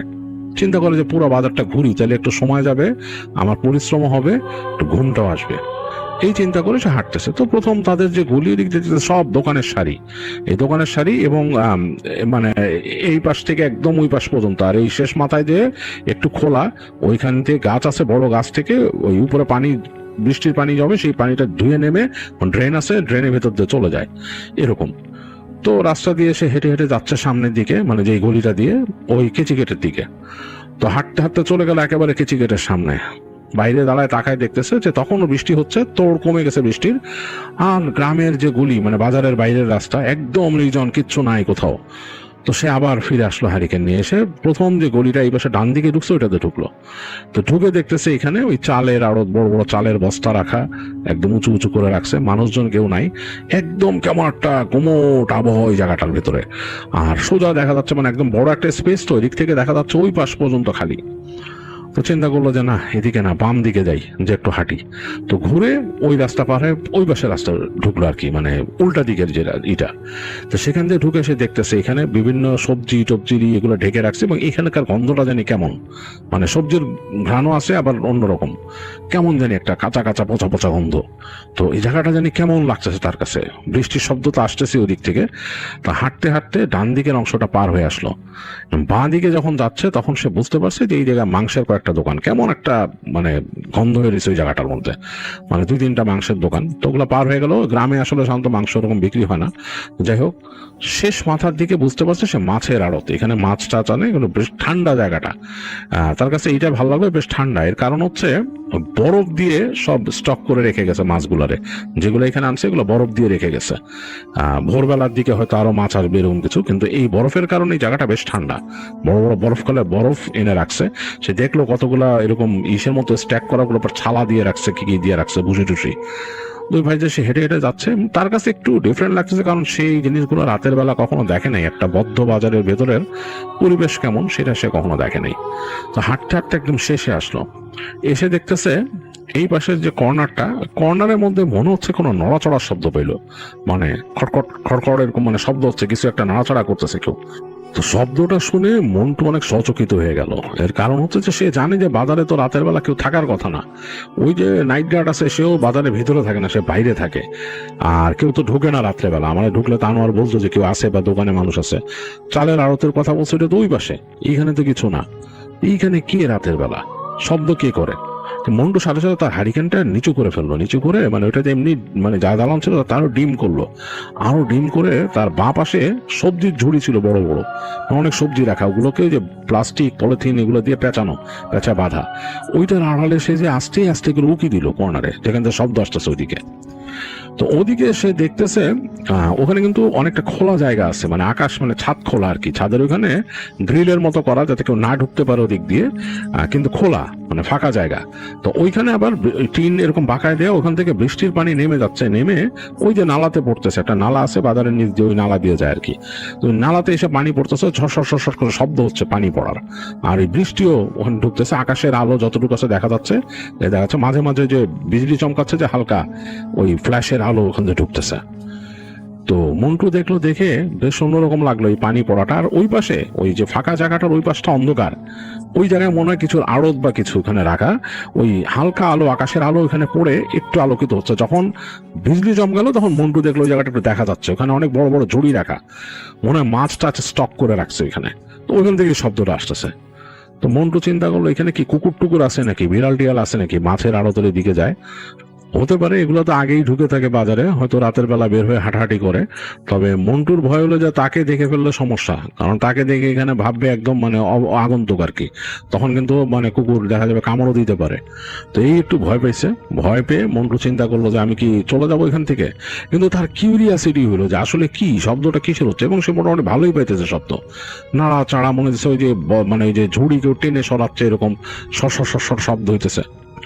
তো মন্টু চিন্তা করে একটু দেখি কি কুকুর কিনা, এরকম এরকম শব্দ কেন। এই চিন্তা করতে করতে মন্টু নিজের অজান্তেই সামনে যাওয়া শুরু করলো। ওই যে মানে লেফটে টার্ন নিয়ে ফেললো, টার্ন নিয়ে আস্তে আস্তে যাচ্ছে। এখন কিন্তু সে পুরো ওপেন জায়গায়, অন্ধকার জায়গাটা দেখা যাচ্ছে, ওই জায়গায় ওই যে আকাশের আলো বের হয়ে ওই জায়গায় পড়ছে, মানে সরাসরি ওইখানে কেউ থাকলে তাকাইলে তাকে দেখবে, কোনো কুকুর মানে যদি তাকায় তাও সে দেখবে। তো এইটা এখন মন্টু চিন্তা করলো কিছু করার নাই, কুকুর যদি থাকে সে লাফ দিয়ে এসে উঠে যাবে, যে পাশে যে বস্তার উপর দিয়ে উঠে যাবে, এটা চিন্তা করতেছে সে। যদিও একটা কেওয়াটিক ব্যাপার, এরকম রাত্রেবেলা এরকম বাজারের মধ্যে খোলা জায়গায় কোনো মানুষ নাই, এই জায়গায় এরকম ভাবে ওঠাচলা করা বা দৌড়াদৌড়ি করাটা কেমন হবে। তো তারপরও সে তার ওই যে কিউরিয়াসিটির কাছে হার মানলো। তো আস্তে আস্তে হেঁটে সে যাচ্ছে, এদিকে কিন্তু এগোয় আসতেছে সে ওই জায়গাটার কাছে, এবং শব্দটা আরো জোরালো হচ্ছে, এই নাড়াচাড়ার শব্দ, খসখস খসখস শব্দটা আরো জোরালো হচ্ছে, মানে সব আরো বাড়তেছে যেহেতু কাছায় যাচ্ছে। বৃষ্টির শব্দ আছে, এবং ওই যে পানি পড়তেছে এটা আছে, পানি মানে পানি পড়ার যে একঘেয়ে একটা শব্দ, ছ্যাঁচ্ছা তার ওই পাশ থেকে। তো মনটা একদম কাছায় আসলো। তো ওইখানে এসে তাকায় দেখতেছে শব্দটা কেমন জানি, মানে মানে কেমন একটা শব্দ, উদ্ভট। তারপর মনে হলো যে কুকুর যদি কিছু এরকম ছিঁড়ে কুড়ে খায় যেরকম শব্দ হয়, মানে মন্টুর বর্ণনা অনুযায়ী ওরকম শব্দ হচ্ছে। তো সে বুঝলো যে এখানে কোনো কুকুর বা কিছু আছে যেটা খাচ্ছে, এবং মাঝে মাঝে ঘর ঘর শব্দ হচ্ছে। তো মন্টু আস্তে করে হারিকেনটা নিচু ছিল তার একটু উঁচু করলো। এই উঁচু করার পরে সে হঠাৎ করে দেখলো অন্ধকারের মধ্যে দুইটা চোখ তার দিকে তাকায় আছে, জল জ্বলে চোখ, বেশ এরকম জল জল করতেছে চোখ দুটা। তো মন্টুর বুকটা ছ্যাদ করে উঠছে, সে বুঝতে পারছে যে এখানে কোনো কুকুর আছে। বেশ ভয় পেয়েছে, সে বুঝতে পারছে এখানে কুকুর আছে, এবং সে যা ধারণা করছিল তাই, বাজারে কুকুর, এখানে এসে হয়তো ময়লা টেলা খাচ্ছে, কিছু একটা আছে এখানে। তো সে কুকুরটাকে দেখে মানে পিছনে না যে সে হারিকেনটারও সামনের দিকে ধরলো, হারিকেন দেখে যদি একটু ভয় পায় কুকুর, আলো তো তো সে আস্তে করে হ্যারিকেনটা বাড়ায় ধরলো, হ্যারিকেনটা আস্তে করে বাড়ায়ও দিছে হাত দিয়ে। হ্যারিকেনের আলো যখন একটু বাড়ছে, সে দেখলো ওই চোখ যার আর কি, মানে চোখের মালিক আস্তে করে সামনের দিকে আসছে একটু। অটোমেটিকলি দেখলো অন্ধকারের ভেতর থেকে একটা মুখ বেরোলো। মোটে এটা কুকুরের মুখ না, মুখটা হচ্ছে কালচে ফ্যাকাশে টাইপের একটা চেহারা, মাথায় চুল নাই, মানে পুরো মাথাটা মানে বোল্ড, মানে চুল একটাও চুল নাই, পুরো মাথার যে সারফেসটা মানে মাথার যে স্কিন সেটা ওরকম কালচে ফ্যাকাশে টাইপের স্কিন। তার নিচে যে আইব্রো গুলো বড় বড়, চোখ দুটা জল জল করতেছে, এবং মুখের মানে যে মানে নিচের অংশটা ওটা বেশ ভয়ঙ্কর। মুখটা এরকম করে যে হাঁ করছে তাকে দেখে, মুখের ভিতরে সারি সারি ধারালো দাঁত, এবং সেখানে মনে হচ্ছে মাসের অবশিষ্ট জিনিসপত্র লেগে আছে, বেশ ডার্টি, এবং একটা বোটকা গন্ধ ওদিক থেকে ছুটে আসছে। তো মন্টু দেখছে শুধু ওই জিনিসটা অন্ধকার থেকে বেরিয়েছে, যতটুকু আলো পড়ছে রাতের আলো ওই যে ফাঁকা দিয়ে এসে, অতটুকু তার ঘাড়ের নিচ পর্যন্ত দেখা গেছে, আর হারিকেনের আলো একটু যে পড়ছে এখানে। তো ওইটা যে ওরকম তাকাইছে ওইখানে, সে মানে ভেতর থেকে একটা ঘর ঘর শব্দ করতেছে, কোন রকম ডাকে নাই বা কিছু নাই। তো মন্টু প্রচন্ড ভয় পেয়েছে, সে চিন্তা করলো যে আমি কি করব, মানে তার মাথা কাজ করতেছে না। সে হঠাৎ করে ঘুরে দাঁড়ায় দৌড় দিল একটা, দৌড়াচ্ছে, হ্যারিকেন এইভাবে করতেছে, মানে তার আলোটা এরকম নাচানাচি করতেছে। আর এই পাশে তো সে কিছু দেখতে পাচ্ছে না হ্যারিকেন আলো ছাড়া, ওইখানে তো একটু আলো ছিল আকাশের, কিন্তু কিচ্ছু নাই। অন্ধকারের মধ্যে সে আন্দাজে শুধু হ্যারিকেনের আলো এদিকে নাচানাচি করতেছে, এর মধ্যে যতটুক বুঝতে পারতেছে দৌড়া যাচ্ছে। আর তার কাছে হঠাৎ মনে হলো যে তার পেছনে কিছু একটা আসতেছে দৌড়ায়, জাস্ট কুকুর বা কিছু যে দৌড়ায় আসে সেরকম। তো তার গতি দ্বিগুণ হয়ে গেল, প্রচন্ড স্পিডে দৌড় দিল মন্টু, এবং তার হারিকেনটা এরকম বাড়ি খেতে খেতে নিভে গেল। হারিকেনের মানে আলো এরকম বাড়ির চোটে নিভে গেছে, সে কেরোসিনের গন্ধ পাচ্ছে, মনে হয় কেরোসিন ছলকায় বেরিয়েছে ভিতর থেকে। তো যাই হোক, তারপরে সে হারিকেনটা হাত থেকে ছাড়ে নাই, কারণ এটা যেহেতু আনোয়ারদের জিনিস, সে বন্ধুকে নিয়েও চিন্তিত যে আনোয়ারের কিছু মানে এরকম হলে তার বাবা তো তাকে মানে খুবই নিশ্চয়ই সমস্যা করবে। তো দৌড়াইতে সে বের হয়ে আসছে এই গলি থেকে, ওই যে তার বন্ধুর দোকানের যে গলি, ওই গলিতে চলে আসছে। ওই গলিটা কোয়াইট, দুই পাশে দোকান। সে ডান দিকে তাকালো, শেষ মাথায় অন্ধকার, কিন্তু পুরো গলিতে অন্ধকার, কোনো আলো নাই। এই পাশে কেচি গেট থেকে একটু আলো আসতেছে, আর ওই শেষ মাথায় ওই জায়গায় কিন্তু আরেকটু খোলা আছে, ওই যে গাছ বেয়ে পানি নামে, ওই গাছের জন্যই খোলা রাখছে অতটুকু জায়গা। তো সে অতটুকু দেখে ওই জায়গায় দৌড় দিল। সে বুঝলো যে তার দোকানের ঝাপতো ওদিকে, জোরে দৌড়াচ্ছে, পিছনে এখন আর শব্দ নাই। সে একসময় দোকানের সামনে এসে ঝাপটা তাড়াতাড়ি মানে উঠাইলো, কোনো মতে উঠায় সে একদম লাফ দিয়ে ভিতরে ঢুকলো। স্যান্ডেল আর মানে খোলার মানে করতে পারে নাই, মানে ওই উঠায় হাত দিয়ে নিয়ে রাখতে পারে নাই, স্যান্ডেল নিচে রেখেই লাফ দিয়ে দোকান উঠে ঝাপটা নামাই দিছে। ঝাপটা নামাই দিয়ে সে ভেতরে বসে বসে হাঁপাচ্ছে আর চিন্তা করতেছে যে তার পিছনে আসতেছে নাকি ওইটা। অন্ধকার, দোকানের মধ্যে তো মানে কোনো আলো নাই। হারিকেনটাকে একপাশে রেখে মন্টু তাকায় আছে দোকানের ঝাপের দিকে, মানে অন্ধকারে তো কিছু দেখা যায় না, ঝাপের নিচে যে একটু ফাঁকা জায়গা, মানে ওই হালকা চিলতে রাতের আলো যে আসতেছে সেটার দিকে, মানে ওই জায়গাটা একটুখানি দেখা যায়, মনে হয় যে রাতের আলোর জন্য ওই জায়গাটা মনে হচ্ছে অন্ধকারের থেকে বেশি আলোকিত।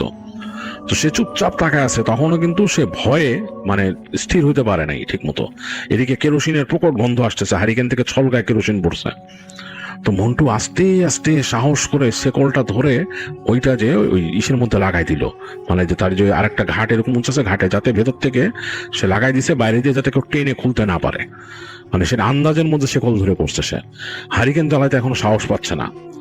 এই সময় তার কাছে মনে হলো তার ঝাপের ওই পাশে কি জানি আসতেছে, কেমন যেন একটা শব্দ পেলো, মানে চললে যেরকম হয়, কুকুর আসলে কিন্তু শব্দ পাওয়া যায় না, কারণ কুকুর বা এই ধরনের প্রাণীর পায়ের নিচে একটা প্যাডের মতো থাকে, মানে তাদের প থাকে, তো সেই জন্য শব্দ পাওয়া যায় না। কিন্তু এখানে মনে হচ্ছে শব্দ হচ্ছে, মানে থপ থপ করে শব্দ হচ্ছে, আর ছেঁচড়ায়, মানে দুই হাত এরকম ফেললে, মানে কেউ যদি ছেঁচড়ায় আসে আর কি, দুই হাত দিয়ে এরকম করে দুই পা ছেঁচড়া আসে, যেরকম শব্দ হবে জাস্ট লাইক সেরকম শব্দ হচ্ছে অন্ধকারের মধ্যে। আর বৃষ্টির শব্দ কমে গেছে, শব্দ পাচ্ছে এরকম আসতেছে। তারপর সে দেখলো তার দোকানের নিচে ওই যে সামনে যে ফাঁকা জায়গাটা ঝাপের নিচে, যেখান দিয়ে হালকা আলো আসতেছে, মনে হচ্ছে ওইটার কাছে কেউ নড়ছে বা এখানে কেউ আসছে, মানে ওই ফাঁকা জায়গাটা হঠাৎ করে বন্ধ হয়ে গেল, মানে কেউ একজন আসছে। প্রচন্ড ভয় পেয়েছে মন্টু আসলে মানে দম নিতে পারতেছে না। সে আস্তে করে একেবারে দেয়ালের সাথে মিশে গেল, পিছনে যে তার যে মানে দেয়ালের সাথে মিশে গেছে। আর সে বুঝতে পারতেছে কেউ একজন ওখানে মানে আছে, ওই ঠিক ওই ফাঁকাটার ওইখানে। ওই পাশ থেকে মনে হলো শব্দ পেল, একটা কেমন জানি ঘর ঘর শব্দ আর শ্বাস নেওয়ার মতো শব্দ। তো মন্টুর কিন্তু মানে একেবারে প্রাণ ওষ্ঠাগত অবস্থা খারাপ, তার সে ওখানে ফেইন্ট হয়ে যাবে এরকম একটা অবস্থা। তো সে মনে মনে দোয়া পড়তেছে, তখন যা পারতো মানে ছোটবেলা যা শিখছে দোয়া দরুদ পড়তেছে, চিন্তা করতেছে যে আল্লাহ মানে বাঁচাও, আমি আর কখনো এই যে মানে উল্টা পাল্টা করবো না, আমি যে বাসায় যদি যাইতে পারি একদম এমন ভাবে পড়াশোনা করব, এমন ভাবে জীবন কাটাবো যাতে আমার আব্বা আমার এই না করে, আমার এখান থেকে বাঁচাও, এই দোয়া করতেছে। আর অন্ধকারটা মনে জেগে বসতেছে, আর ওই ফাঁকার দিকে ওর তার চোখ যে ওই ছোট জায়গাটার দিকে, ওই জায়গা থেকে আলো মানে সরে যায় কিনা অন্ধকার যেটা আসছে। এখন সে ফিল করলো যে কেউ মনে হচ্ছে টেনে খোলার চেষ্টা করতেছে ঝাপটা, এই মানে কেমন একটা শব্দ হচ্ছে, একটা মানে মট মট মট মট পেট পেট করে শব্দ হচ্ছে, মানে শেকল দিয়ে আটকানো ওই জায়গায়। তো আরো ভয় পেয়েছে মন্টু, আসলে মানে তার মানে মনে হচ্ছে এখনই সে মরে যায় এরকম লাগতেছে তার কাছে, ভয় এরকম লাগতেছে। চোখ বন্ধ করে দোয়া পড়া শুরু করলো সে। এক সময় দেখলো মটমট শব্দটা থেমে গেছে, আস্তে করে চোখ খুললো। অন্ধকারে চোখ, একে তো অন্ধকার তার মধ্যে চোখ বন্ধ, এর মধ্যে তার চোখে এই অন্ধকারটা শুয়ে আসতে আসতে একটু সময় লাগছে। তো সময় লাগার পর সে তাকায় দেখছে ওই জায়গাটা ফাঁকা, ওই জায়গায় মানে এখন আর কারো নাই, মানে চোখ নাই। তো মন্টু তারপর অনেকক্ষণ ভয়ে ভয়ে থাকলো, তারপর সে আস্তে করে হারিকেনটা ধরলো, ধরে এনে সে হারিকেনের চিমনি দেখলো ভেঙে গেছে, ওইটার কাঁচ ধারালো। তো সে বুঝতে পারলো যে ভাগ্য ভালো যে তার হাত কাটে নাই। হারিকেনটা সরা রাখলো, হাতায় হাতায় সে খুঁজে বের করলো ম্যাচটা জ্বালাইলো। ম্যাচ জ্বালানোর পরে মানে 1 সেকেন্ডের জন্য আলোকিত হয়েছে, সেখানে সে দেখতেছে যে মোমের প্যাকেট আছে এক পাশে। তো মোম বের করলো, মোম জ্বালাইলো, মোমটা রাখলো আশেপাশে রেখে সে তাকায় বোঝার চেষ্টা করতেছে যে কি হয়েছে। তো দেখলো যে হ্যাঁ, হারিকেনের চিমনি ভেঙে এক পাশ থেকে পড়ে গেছে ওইখানে, আর এই তো সামনে ঝাঁপ ওরকম লাগানো। তো একবার চিন্তা করলো যে ঝাঁপটা খুলে সে দেখবে নাকি আবার। তো পরে চিন্তা করলো যে না, ঝাঁপ আর খোলা যাবে না। সে হারিকেনটাকে এক পাশে সরায় রেখে মোমটাকে সে এক পাশে মানে রাখলো, রেখে চিন্তা করলো আমি শুয়ে পড়ি, আবার ঘুমায় গেলে আরেক সমস্যা হবে যদি মানে না উঠতে পারি, এই চিন্তা করে সে শুয়ে পড়লো। তারপরও মোমটাকে এক পর্যায়ে নিভাইও দিল, কারণ এই মোম জ্বালায় রেখে ঘুমাইলে একটা বিপদ। তো মোম নিভাই দিয়ে সে চেষ্টা করতেছে ঘুমের, মানে একটু ঘুমানোর জন্য, কিন্তু তার ঘুম আসতেছে না, তার নার্ভ একেবারে টাইট হয়ে আছে। সে একদম মানে সজাগ ফিল করতেছে, মানে অনেক চেষ্টা করতেছে চোখ বন্ধ করে ঘুমের। একে তো পরিবেশ অন্যরকম, ভেতরে বেশ ঘুমট হয়ে গেছে, মাথার নিচের বালিশ নাই, ওই যে তেজপাতার ওই ইসের মধ্যে মাথা রাখছে, অন্যরকম লাগতেছে। এরপর ওই ভয়টা কাজ করতেছে। তো অনেকক্ষণ শুয়ে থাকার পরে হঠাৎ করে তার কাছে মনে হলো যে তার ওই দরজার কাছে, ছাপের কাছে আবার এরকম শব্দ হলো, থপ থপ থপ থপ করে কেউ আসছে। প্রচন্ড ভয় পেয়েছে মন্টু, চিন্তা করতেছে যে এখন সে কি করবে, কিছু করার নাই। এই সময় সে একটা কেমন বাজে দুর্গন্ধ পেল। দুর্গন্ধের পরেই সে বুঝতে পারলো এই অন্ধকারের মধ্যে একটা অবয়ব তার কাছে, একদম তার পায়ের কাছে। তারপর 1 সেকেন্ডে সে বুঝতে পারলো এই অবয়বটা মানে অন্ধকারের মধ্যে আরো অন্ধকার অবয়ব তার উপরে চেপে বসলো, লাফ দিয়ে পড়ে, এবং তাকে তার গলা চেপে ধরলো। মন্টু কিন্তু পুরো বুঝতেছে তার গলা চেপে ধরছে, সে 2 হাত দিয়ে ধরে বুঝতেছে 2টা হাত, চিকন চিকন 2টা হাত, একদম চিকন চিকন 2টা হাত, এবং ঠান্ডা, বরফের মতো ঠান্ডা, এবং রোমশ অনেকগুলো মানে লোম। সে চেষ্টা করতেছে ছাড়াইতে প্রচন্ড জোর দিয়ে, মন্টু পারতেছে না। সে পা দিয়ে চেষ্টা করতেছে, মানে অনেকবার ছাড়াইতে পারতেছে না, এবং তার পা যে লাগছে যে শরীরে, সেটা হচ্ছে চিকন একটা শরীর। সে বুঝতে পারতেছে খুব সরু শরীর, পিচ্ছিল টাইপের 2টা পা ওখানে পড়ছে, এবং সে প্রচন্ড গন্ধ পাচ্ছে, বাজে গন্ধ একদম তার। সে বুঝতেছে, চোখ দিয়ে তাকায় বুঝতেছে যে একটা মানে অদৃশ্য টাইপের একটা অবয়ব। অন্ধকারের মধ্যে অন্ধকার তো বোঝা যায় না, কিন্তু এটার মানে শরীর সে ধরতে পারতেছে। তো মন্টু একদম গ্যাগ করতেছে, তার গলা এরকম মানে কথা বলতে পারতেছে না, মানে কথা বলার চেষ্টা করছে, দোয়া পড়ার চেষ্টা করছে, হচ্ছে না। 2 হাত দিয়ে সে 2টা হাত ধরে রাখছে। তো সে প্রচন্ড জোরে 2 পা দিয়ে ওই ছাপের মধ্যে মারা শুরু করলো, দরজার ধাপ ধাপ ধাপ ধাপ করে মারা শুরু করছে, প্রচন্ড জোরে মারতেছে। এই সময় হঠাৎ করে আজানের শব্দ আসলো, মানে দূর থেকে আজানের শব্দ আসছে। তো আজানের শব্দ আসার সাথে সাথে মনে হলো তাকে ছেড়ে দিল, ওই জিনিসটা ছেড়ে দিয়ে ধুম করে দোকানের ওই ছাপের মধ্যে একটা শব্দ হলো, তারপরে নাই, মানে একদম মানে মনে হলো চলে গেছে তার এখান থেকে। তো মন্টু নিঃশ্বাস নেওয়ার চেষ্টা করতেছে, কারণ তার নিঃশ্বাস বন্ধ হয়ে গেছিল, সে মনে নিঃশ্বাস নিতে পারতেছে না, টানতে পারতেছে না ব্রেথ। এই সময় সে শব্দ পেলো ওইখানে যে গেট, ওই যে দোকানের যে কেচি গেট, ওইটা কে জানি খুলছে, শব্দ পেলো। তো মন্টু অনেক চেষ্টা করছে, ভয় সে নড়তে পারতেছে না, শ্বাসও নিতে পারতেছে না, কথা বলতে পারতেছে না, দম বন্ধ হয়ে আসতেছে। অনেকক্ষণ পর সে প্রচন্ড জোরে চিৎকার দিল একটা, মানে একদম তার যে শ্বাস আটকায় গেছিল সেটা জোরে বেরিয়েছে আর কি, জোরে চিৎকার দিল সে, মানে মানে কোনো কিছু না বুঝে চিৎকার করতেছে এক নাগাড়ে। একটু পরে সে শব্দ পেল তার দোকানের ঝাপের বাইরে কেউ এসে বলছে, "এই, কে ভিতরে, কে ভেতরে, কে চিল্লায়, কে?" এরকম বলতেছে। তো মন্টু কোনো মতে উঠে বসে নিঃশ্বাস নিতে নিতে ঝাপের ওই যে শিকলটা খুলে দিল। তো তখনই দেখলো ঠাস করে ওই উঠাইছে, ঝাঁপ উঠাইছে, কেউ লাইট মারছে, মেরে মন্টুর দিকে মারছে, মেরে জিজ্ঞেস, "এই, আপনি কি এখানে কি চান?" তো মন্টু হাত দিয়ে দেখাইতেছে তারে। তো ওই লোক কথা শুনতে লাঠি হাতে একটা এরকম আসছে। তো মন্টু তখন বলছে, "দাঁড়ান দাঁড়ান, আমি আনোয়ারের বন্ধু, আমি আনোয়ারের বন্ধু, দাঁড়ান।" তো ওই লোকটা বলছে, "কি আপনি এখানে কি করতে আসছেন, কিভাবে এই দোকানে ঢুকছেন?" বলে, "আনোয়ার রেখে গেছে আমারে, আপনি দাঁড়ান।" তো তখন লোকটা শান্ত হয়েছে, বলছে, "কি ব্যাপার?" তখন বলে, "আমি রাইতের বেলা ভয় পাইছি।" বলে, "কিভাবে ভয় পাইছেন?" "কিছু একটা এসে আমার যাইতে ধরছে।" তো দারোয়ান তখন বলছে, "বাজারে থাকবেন রাত্রেবেলাতে, আপনার যাইতে ধরবো না? বাজার কি ভালো জায়গা নাকি? এখানে কত কিছু আছে, পিচাস আছে, কত কিছু আছে, এখানে কেন থাকছেন দোকানের মধ্যে?" তো সে বলছে, "এখন আপনি চুপ করেন, আপনি কি আমার জেরা করবেন নাকি?" তো তখন বলে, "না, আপনার আমার আটকায় রাখতে হইব, আপনার এভাবে ছাড়তে পারবো না, এই দোকানের মালিক না আসলে ছাড়তে পারবো না।" তো যাই হোক, সে বলে, "আমার দেন, আমার অবস্থা খারাপ।" তো তখন ওই লোকটা মানে দেখছে যে বয়স কম মন্টুর, একটু মায়া হয়েছে। তো সে ফ্ল্যাশ লাইট মারছে, মেরে দেখতেছে যে মন্টুর মানে গলার কাছে এরকম দাগ হয়ে গেছে, মনে হচ্ছে কেউ চেপে ধরছে এরকম। ফর্সা ছিল মন্টু, এরকম দাগ হয়েছে। তখন সে বুঝতে পারছে জিনিসটা খারাপ। তো সে তখন তারে বলে, "দেখেন তো, পানি নাই আপনার দোকানে, পানি খান, কিছু খান, খেয়ে দেখেন কি অবস্থা, আমি আসি এখানে।" তো লোকটা দাঁড়াইলো, লাইট মারতেছে এদিক ওদিক। তো মন্টু আসলেই ই করলো যে পানি ছিল, দেখলো পানি খেলো, পানি খেয়ে সে বসে বলতেছে যে, "আমি অনেক ভয় পাইছি।" "চিন্তা করেন না, একটু পরে দোকানের মালিক আইবো, এখন তো ফজর হয়ে গেছে, একটু পরে আইবো, আমি আসি, ভয় পেন না, আর দোকান ছেড়ে তো কোথাও যাওয়া যাবে না। তালা তুলে দিছে, আপনারা আমি যাইতেও দিতে পারি না, কারণ আপনার দোকানে পাইছি, আমার ধরবো, তাহলে আমার চাকরি থাকবো না।" যাই হোক, মন্টু বসে থাকলো।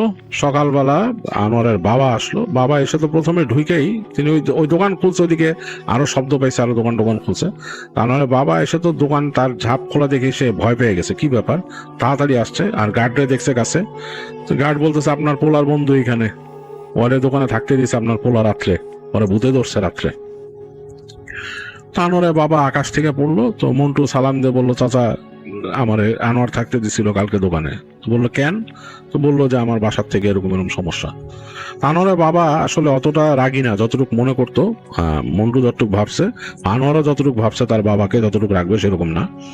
সে সব শুনলো মন্টুর কথা, মন্টুর একটু বুঝাইলো আর বললো যে, "বাবারে, রাত্রেবেলা এরকম বাজারে থাকাটা ঠিক হয় নাই। আনোয়ারের উচিত ছিল তোমার বাসায় নিয়ে আসা, আমি তো বের করে দিতাম না তোমার, তুমি আরেকজনের ছেলে না, তোমার বের করে দিতাম? বের করে দিতাম না। বাজার এরকম ঠিক না, বুঝো না এই যে কত খারাপ, তুমি কি করছিলা, এখান থেকে বাইরেই ছিলা, কেমনে তোমার ধরলো?" তখন মন্টু মাথা নিচে করে বলে যে, "আমি একটু হাঁটাহাঁটি করছিলাম।" "কোন দিকে গেছিলে হাইটা?" "ওই যে এরকম এরকম দিকে দিয়ে হাইটা।" "ওই তো ওই জায়গায় মাছের আড়ত টাড়ত, মাছ টাছ রাখে, রাতের বেলা কত কিছু থাকে, পিচাস কত কিছু থাকে।" মানে গ্রামের মানুষ পিচাস বলে, পিসাজ বলে না। বলতেছে পিচাস টিচাস কত কিছু থাকে এরকম। দোকানে বাজারে রাত্রে থাকতে হয় না বাবা। তো অনেক বুঝায় টুঝায় তাকে সকালে নাস্তা করায় আনোয়ারের বাবা। পরে নাস্তা করে বলে যে, "তুমি আমাদের বাসায় যাও, আমি দেখতেছি, তোমার জিনিসটা পুরো দেখবো।" আনোয়ারের বাবার আশ্বাস পেয়ে মন্টুর মনটা একটু ভালো হয়। মন্টু ওখান থেকে যায়, আসলে আনোয়ারদের বাসা যায়। তো দেখে যে আনোয়ার আছে। তো আনোয়ার তাকে দেখে খুব খুশি, বলে যে, "তুই আসছিস, আব্বা পাঠাইছে তোরে?" "হ্যাঁ।" তো সে তখন ঘটনা বলে আনোয়ারকে কি হয়েছিল রাত্রেবেলা। তো আনোয়ার শুনে তো অবাক। আনোয়ার বলে যে, "হ্যাঁ, শুনছি, বাজারে তো উল্টাপাল্টা জিনিস থাকে, বুঝছ না, এই জায়গায় অনেক উল্টাপাল্টা এরকম মাছ টাছের, ওইখানে তুই যে জায়গার কথা কস ওই জায়গায় আসলে ওই যে মাছের জিনিসপত্র, ওই মাছ পরিষ্কার করে তো অনেকে, ওই মাছ কাইটা কুইটা ই করে ওদিকের সব ময়লা ডি জায়গায় ফেলায়, বুঝছস না, সবসময় পরিষ্কার হয় না, তো পড়ে থাকে, ওই সপ্তাহে একবার আইসে এগুলা ভালো মতো সরায় না, নাহলে ওই জায়গায় ময়লা থাকে, তো ময়লা এনে পিচাশি ধরছিল ধরে।" তো যাই হোক, তাই বলে তখন আনোয়ার যতটুকু নিজে পারে, সে ছোট মানুষ, তারপরে সে দোয়াদুরুদ পড়ে ফু দেয় বন্ধুকে। আর দুপুরের পরে ভাত, মানে যখন ভাত খায়, ভাত খাওয়ার পরে দেখা যায় যে আনোয়ারের বাবা তিনি আসছেন বাসায় দোকান থেকে। আসার পরে তিনি বলেন যে মন্টুকে আর আনোয়ারকে সহ নিয়ে যায় মন্টুদের বাসায়, মানে শান্তদের বাসায়। তো নেওয়ার পরে তার বাবা তখন খুব মন খারাপ, কারণ ছেলে রাতে বের হয়ে গেছে, কোথায় থাকছে জানে না তিনি, বা ছেলেকে রাগ করে বলছে আর আসবি না, কিন্তু আসলে মন থেকে তো সেটা বলে না। তো মন্টুর বাবা মানে বেশ মন খারাপ ছিল, এবং ছেলেকে দেখে একদিক দিয়ে খুশি হয়েছেন তিনি। তো তখন আনোয়ারের বাবা ওনার সাথে যে কথাবার্তা বলে টুঝায় দেখেন, আর বলে মন্টুকেও বুঝান যে, "তুমি পড়াশোনা করবা বাবা, কোনোই না, তোমার সবকিছু ঠিক হয়ে যাবে, আমি দেখবো, তোমার মাঝে মাঝে খবর নিবো, যেহেতু আমি তোমার আব্বারে বুঝাইছি।" তো বলে, "ঠিক আছে।" তো এই বলে তাকে বাসায় আবার তার রেখে আসে। তার বাবাকে বলে, "রাগ করেন না, ওরে বকাঝকা করেন না, যাই হোক পড়তে দিয়েন, ও ঠিক হয়ে যাবে আস্তে ধীরে।" তো মন্টু নাকি এবার বাসায় ব্যাক করার পর তার বাবার কাছে মাফ চায়, বলে যে আমি এরকম আর করবো না, আপনার কথাই শুনবো সব, মানে মন থেকেই সে এরকম ফিল করে, ডিপেন্ডেন্ট ফিল করে। আর তারপর সে একেবারে খুব কঠিনভাবে পড়াশোনা করে এবং পরের বছর সে খুব ভালো রেজাল্ট করে, এবং এরপর থেকে নাকি সে পরবর্তী প্রত্যেকটা রেজাল্টই ভালো করছিল, এবং একসময় সে মানে এই পড়াশোনার কারণেই খুব ভালো চাকরি পায় এবং কর্মজীবনে ঢুকে যায়। তো এই ছিল শান্তর বড় ভাই মন্টুর ঘটনা, যেটা আপনাদের কাছে শেয়ার করলাম।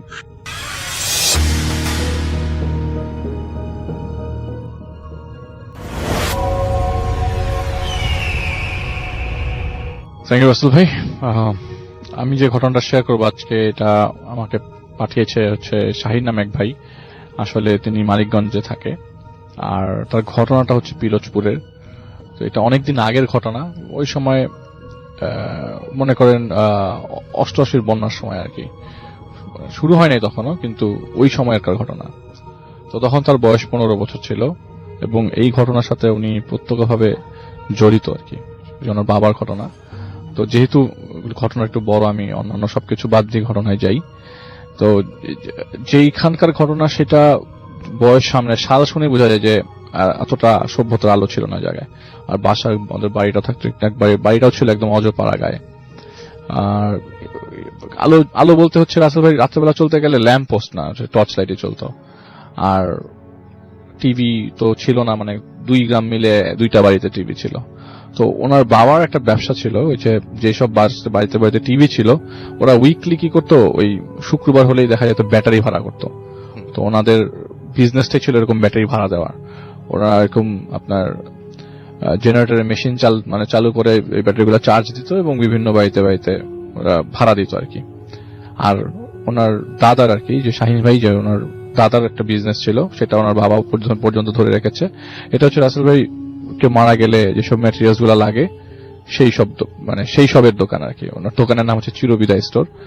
আর ওই দোকানে এরকম কফিন, কর্পূর, তারপরে তুলা, কাফনের কাপড়, তারপরে আপনার আগরবাতি, মোমবাতি, ডিয়াসলাই, এগুলি অ্যাভেলেবেল ছিল। তো ঘটনার দিন হচ্ছে মানে বর্ষা তখন শুরু হয় নাই, সেদিন বৃষ্টি হচ্ছে, মানে গুড়ি গুড়ি বৃষ্টি হচ্ছে। তো দোকান বন্ধ করতে করতে দেরি হয়ে যায়, কারণ ওনাদের সবগুলা ব্যাটারি আছে কিনা ঠিক মতো, সবকিছু ঠিক মতো দেখে। আর এই দোকান দুটো পাশাপাশি ছিল, ব্যাটারির চার্জের দোকানটা, আর পেছন দিক দিয়ে ওদের পাশের দোকানে যাওয়া যেত। তো এই পাশের শাটার যদি বাড়ি থেকে বন্ধ করে, তো ভেতরটা দিয়ে, ওই পাশেরটা ভেতরটা দিয়ে বন্ধ করা যায়। এরকম সময় বৃষ্টি পড়ছে, হঠাৎ করে দেখা গেল যে বৃষ্টিটা গুড়ি গুড়ি থেকে মুষলধারে শুরু হয়ে গেল। তখন তার ছেলে তার সাথে ছিল, মানে আমি যার কাছ থেকে ঘটনাটা পেয়েছি তিনি ছিলেন, এবং যে ঘটনাটা প্রত্যক্ষ করেছে পুরো ঘটনাটা, সেটা হচ্ছে ফরিদ উদ্দিন সাহেব, উনি ছিলেন। তো হঠাৎ করে যখন দোকানটা বন্ধ করবে, তখন তিনি দেখলেন যে 2টা কুকুর এসছে দোকানে, এসে বসেছে আর কি। বৃষ্টি পড়ছিল, তো 2টা কুকুর এসে বসেছে। তখন দোকান বন্ধ করতে হবে, কুকুর 2টার মধ্যে একটা কুকুর শাটারের বাইরে, একটা শাটারের ভেতরে বসছে। তো কি করবে, দোকান তো বন্ধ করতে হবে। তো তাড়াচ্ছে, চাচ্ছে না কুকুরগুলো। এমন সময় তার ছেলে ওই ব্যাটারি চার্জ দিয়ে মোটা তার দিয়ে একটা কুকুরকে দিল বাড়ি সজোরে। 2টো কুকুরই দৌড়ে চলে গেল এই বৃষ্টির ভিতরে। তো তারা শাটার বন্ধ করবে, এই পাশে চেক করতে গেছে, যেই পাশে কফিনটা রাখা আর কি। এবং হঠাৎ করে ভিতরে পাশে পিছন দিক যে দোকানে যাওয়ার পর দেখা যায় যে বেঞ্চের মধ্যে 2জন লোক বসে আছে। এই বৃষ্টির মধ্যে তাদের শরীরটা ভেজা ছিল না, তারা 2জন বসে আছে, এবং তাদেরকে জিজ্ঞেস করা হলো যে আপনারা কারা। বললো যে আমাদের কিছু জিনিসপত্র লাগবে, আপনার কাছে কিগুলি আছে নাকি। বললো যে কি কি লাগবে।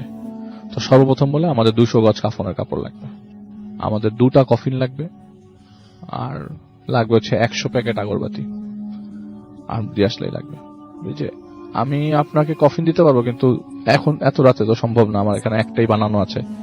আর মজার বিষয় হচ্ছে আসলে ভাই, এই গ্রামে 2-3 গ্রাম মিলে ওনার একটাই দোকান। কেউ মারা গেলে উনি জানে, বোঝে কে মারা গেছে, এবং ওই পরিমাণ জিনিসপত্র উনি রেডি করে রাখে। পরে যখন শেষ হয়ে যায়, পরে ঢাকা থেকে আবার নিয়ে যেত আর কি। তো জানতো যে কে মারা যাবে, মারা গেছে, উনি ওই পরিমাণ জিনিসপত্র দিয়ে দিত বা নিজেই পৌঁছে দিত, এরকম জিনিসটা আর কি। তো উনি জানে না কে মারা গেছে। তো জিজ্ঞেস করলো, ভাই এত কাপড় নিবেন, বুঝতেছি না তো মারা গেছে কে। তো ওই 2জন লোকের মধ্যে একজন, যিনি প্রায় 5.5 ফিট লম্বা, বেশি মানে নর্মাল মানুষের মতো, বলছে যে মারা যায় নাই, কিন্তু মারা যাবে।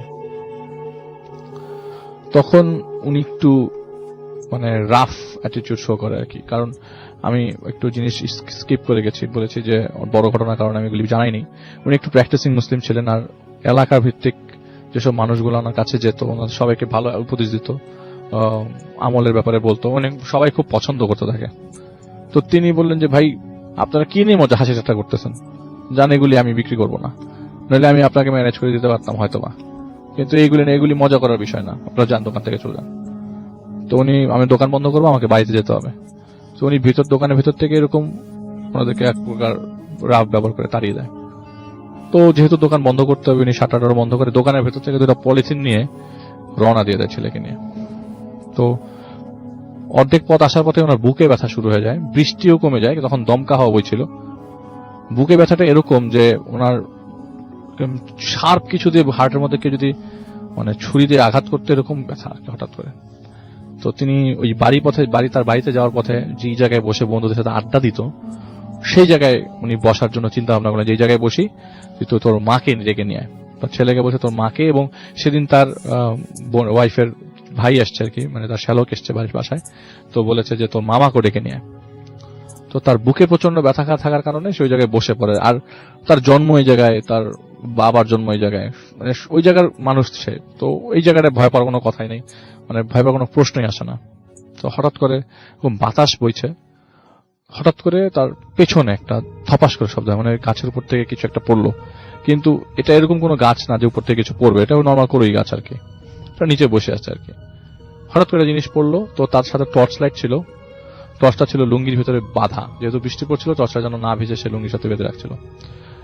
তো টর্চটা বের করে সে পেছনের দিকে মারে, মেয়ে মারা দেখে যে একটা কুকুরের মাথা পড়ে আছে, জিব্বাটা বের করে একটা কুকুরের মাথা পড়ে আছে।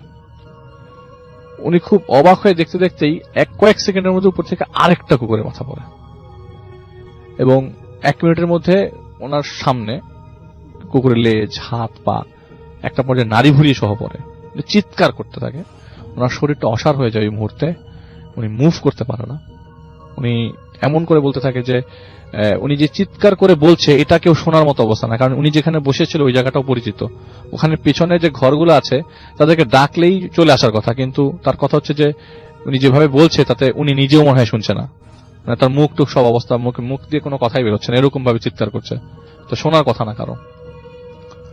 এই হতে হতে হঠাৎ করে তিনি অজ্ঞান হয়ে গেল, এরপর আর কিছু মনে নেই। তো উনি সরি আসলে ভাই, আমি একটা জিনিস স্কিপ করে গেছি। হঠাৎ করে তিনি দেখলো যে একটা, মানে অজ্ঞান হওয়ার আগে, যখন অজ্ঞান হওয়ার আগে সে দেখলো যে একটা কুকুর, মানুষরূপী একটা কুকুর, মানে মানুষের ফেস কিন্তু কুকুরের বডি, এসে এই মাথাগুলোকে জিব্বা দিয়ে চাচ্ছে। এটার পরে তিনি অজ্ঞান হয়ে যায়। এরপর আর কোনো এরপরে তো আমার কিছু মনে থেকেও ছিল না।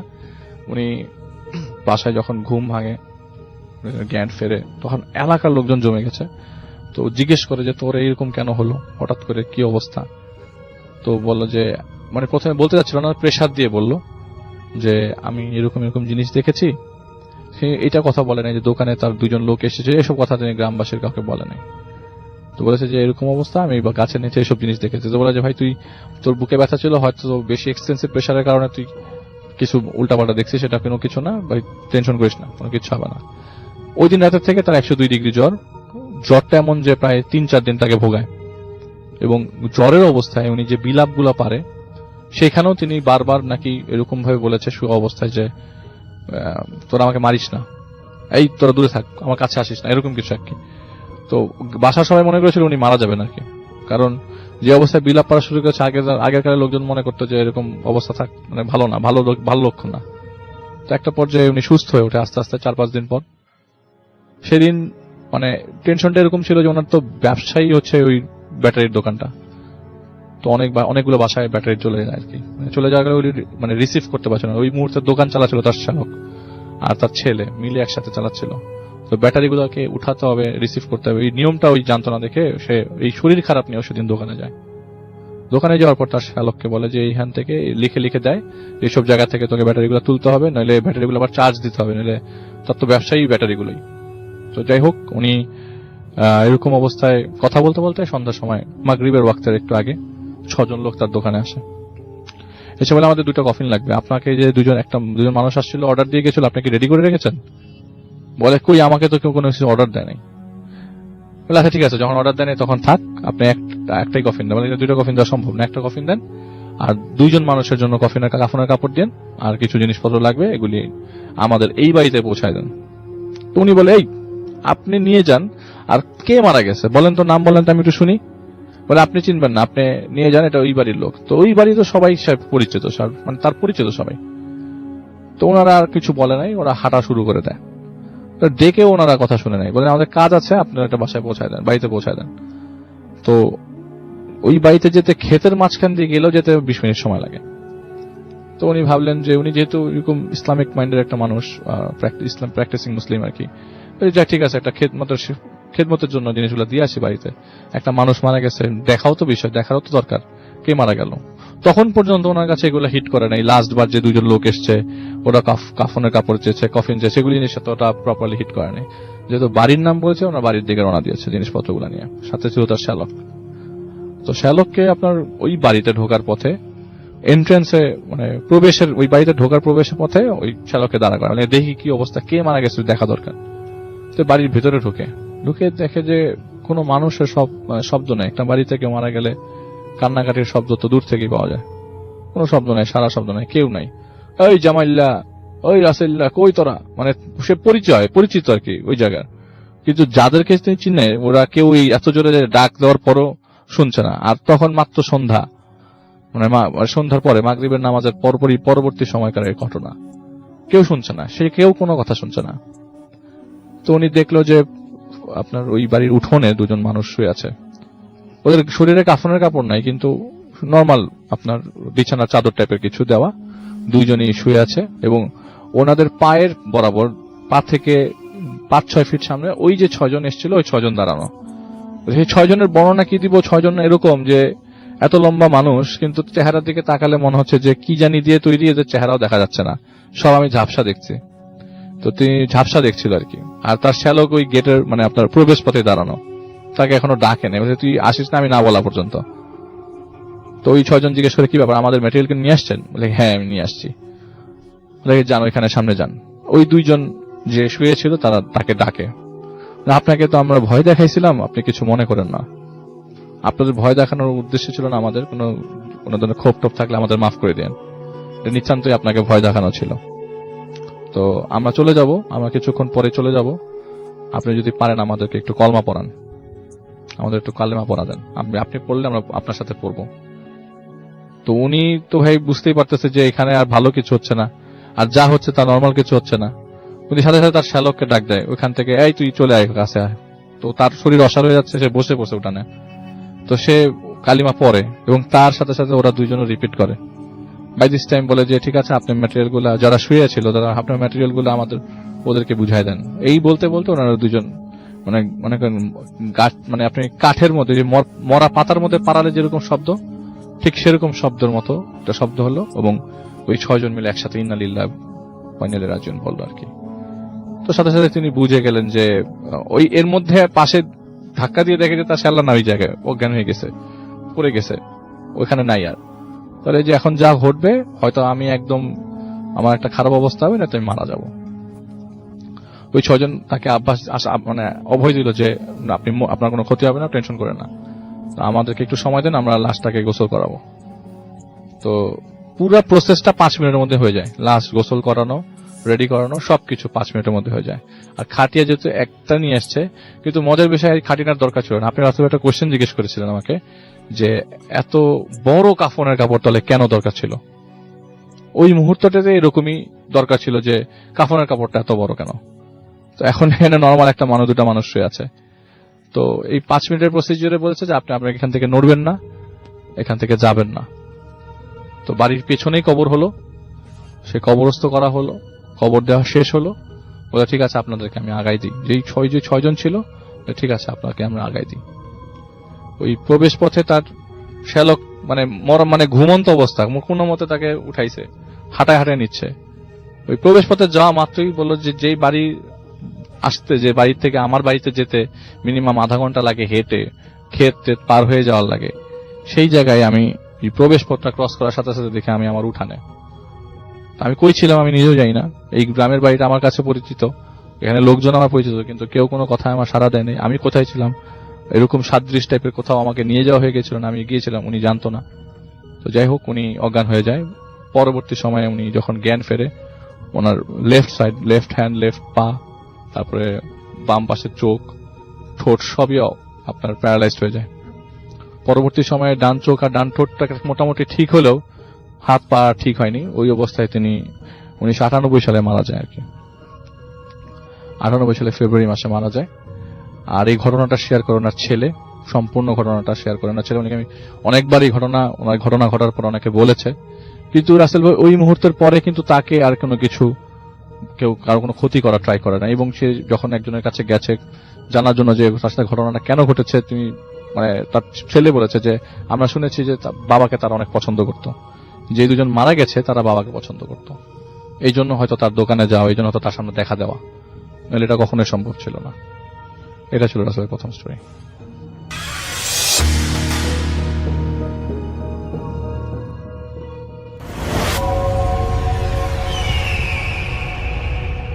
হ্যালো লিসেনার্স, হ্যালো রাসেল ভাই, আসসালামু আলাইকুম। আশা করি সবাই ভালো আছেন, ভালোর দলেই আছেন। আমার নাম রিপন, আমি আদিতমারি লালমনিরহাট থেকে বলতেছি। আজকে আমি যে ঘটনাটা বলবো এটা আজকে থেকে অনেক দিন আগের একটি ঘটনা। ঘটনার সময়কাল 1993 সালের একটি ঘটনা। ঘটনাটা ঘটেছিল রংপুর বিভাগের কুড়িগ্রাম জেলার উলিপুর উপজেলার বেগমগঞ্জ গ্রামের একটি ঘটনা। সেই বেগমগঞ্জ গ্রামের একটা কাটাখালী নামে একটা বিল আছে। তো সেই বিলে একটা ঘটনা ঘটেছিল একজনের সাথে, তার নাম হচ্ছে আব্দুল হাকিম। এই আব্দুল হাকিম ভাইয়ের সাথে জীবনে তার ঘটে যাওয়া একটা ঘটনা তিনি শেয়ার করেছেন। তো এটা আসলে আব্দুল হাকিম ভাই নিজে শেয়ার করেননি, তার সম্পর্কে নাতি হয় তিনি আমার কাছে রাসেল ভাই শেয়ার করেছেন। তো তার নাতির নাম হচ্ছে আরিফ। তো এই আরিফ ভাই আমাকে ঘটনাটা শেয়ার করেছেন, তার নানার সাথে ঘটে যাওয়া একটা ঘটনা। তো যখন ঘটনাটা ঘটেছিল সেই সময় তার নানার বয়স ছিল 40-এর কাছাকাছি, যদিও তার নানা এখন অনেক বৃদ্ধ। তো আমি সরাসরি কথা না বাড়িয়ে সরাসরি ঘটনায় চলে যাচ্ছি। ঘটনার সময় যে সময় ঘটেছিল সেই সময় বর্ষাকাল চলতেছিল। তো বর্ষাকালে কাটাখালী বিলটি কয়েক কিলোমিটার জুড়ে পানিতে ভরে যেত। নর্মালি শীতকালে পুরো হলো বিলটা শুকিয়ে গেলেও মাঝখানটা কখনো শুকায় না, এটা অলওয়েজ পানি থাকে। তো যখন বর্ষাকাল সেই সময় আসলে পুরো বিলটা পানিতে টইটুম্বুর হয়ে যায়। আর এই নতুন পানি আসার পর সেখানে প্রচুর পরিমাণ মাছ পাওয়া যায়। আর এই কারণে দিনের বেলাতে সেখানে অনেক মানুষ, বলা যায় 50, 60, 70 জন এরকম তারও বেশি মানুষ সেই কাটাখালী বিলের মধ্যে মাছ ধরে। কিন্তু রাত গভীর হলে বিলের দক্ষিণ পাশে একটু অংশে গ্রামের আসলে কেউ মাছ ধরতে যায় না, কারণ ওই দক্ষিণ পাশের অংশটা এটা হলো খুবই একটা অন্ধকারশূন্য বলতে হচ্ছে কি, ওই পাশটায় একটা বিশাল বড় একটা বাঁশ বাগান আছে। তো যেহেতু ওই শেষ অংশে নদীটার ওই বিলটার শেষ অংশে বাঁশ বাগান, প্রচুর পরিমাণ বাঁশ বাগান ওখানে। তো এই কারণে ওই জায়গাটা খুবই ঘন জঙ্গল দিয়ে ঘেরা থাকে এবং ওখানে এমনিতেই দিনের বেলা মানুষ যেতে ভয় পায়, কারণ হচ্ছে সেখানে অনেক সময় দেখা যায় যে জঙ্গলে হতো শিয়াল, সাপ, বিচ্ছু, এগুলো আসলে খুবই খতরনাক প্রাণীগুলো থাকতো। এবং অনেক সময় দেখা যায় যে সেখানে গেলে দিনের বেলাতেও কেউ যদি বাঁশ কাটতে যেত তো দেখা যায় যে তাদেরকে কামড় দিত। এই ধরনের ঘটনাও অনেক শোনা যেত। তো আব্দুল হাকিম নানা উনি আসলে বেশ সাহসী ছিলেন, 40 বছর বয়সে উনি আসলে খুবই সাহসী ছিলেন। তো উনি তার খুব পছন্দ ছিল যে তিনি তার মাছ ধরা, যদিও তিনি আসলে দিনের বেলা ওইভাবে মাছ ধরার সময় পান না, শুধুমাত্র রাতের বেলা তিনি আসলে মাছ ধরতে পছন্দ করেন। তো তিনি একদিন তার মাছ ধরার জন্য তার উপকরণ যেগুলো হচ্ছে হারিকেন, জাল, এগুলো তার ছিল। হারিকেন বলতে এখানে বর্তমান সময়ে যে আমরা যে হারিকেন চিনি সেটা ছিল না। অনেকে হয়তো বা চিনবেন, এটা বলে হ্যাসাক লাইট। সেটা সেই সময়ে একটা বাতাস পাম্প করে কেরোসিন দিয়ে চালাতে হতো। বাতাস পাম্প করে কেরোসিন দিয়ে চালানো হতো। ওটা একদম বাল্বের মতো, বর্তমান সময়ে এলইডি বাল্বগুলো যেরকম চলে ওইরকম ভাবে জ্বলতো এবং প্রচুর আলো তৈরি হতো। তো কেরোসিন দিয়ে সেই হারিকেনটা জ্বালানো হয়। অনেকে হারিকেন নামে চেনে, অনেকে আবার হ্যাসাক নামে চেনে। তো যাই হোক, আমাদের রংপুরের ভাষায় হ্যাসাক বলে। তো এই হ্যাসাক নিয়ে তিনি একটা জাল নিয়েছিলেন, একটা হলো ঝাঁকি জাল, এবং সেই সাথে তিনি ওই একটা হলো খোসা নিয়েছিলেন। খোসা বলতে এখানে আসলে যারা রংপুরে তারা আসলে বুঝতে পারবেন, এটা একটা মাছ ধরার একটা উপকরণ। তো যাই হোক, তিনি মাছ ধরতে যান। তো কোনো কারণে আসলে দিনের বেলা মানুষ প্রচুর মাছ মারলেও ওই কাটাখালি বিলে রাতের বেলা খুবই কম মানুষ মাছ মারে।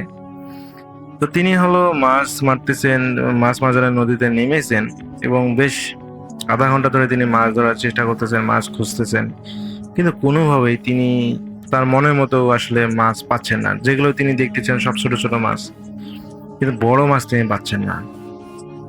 তো তিনি আসলে মাছের ওই হ্যাসাক লাইট দিয়ে দেখতে দেখতে, মানে মাছ দেখতে দেখতে কখন যে তিনি আসলে ওই আমি যে দক্ষিণ পাশে যে বাঁশবাগানটা আছে সেটাতে যে তিনি কখন পৌঁছে গিয়েছেন সেই দিকে তার খেয়ালই ছিল না। তো সেখানে পৌঁছানোর পর আসলে তিনি প্রথমে বুঝতে পারেন নাই। তিনি ওইখানে একটা মাছ, একটা বড় শোল মাছ দেখতে পান এবং তিনি সেই মাছটাকে খোঁচা দিয়ে আঘাত করেন। কিন্তু তার কাছে মনে হলো যে খোঁচাটা একদম একটা ঝাঁকি দিল এবং কাঁপুনি দিল, কম্পন তৈরি হলো খোঁচাটার মধ্যে।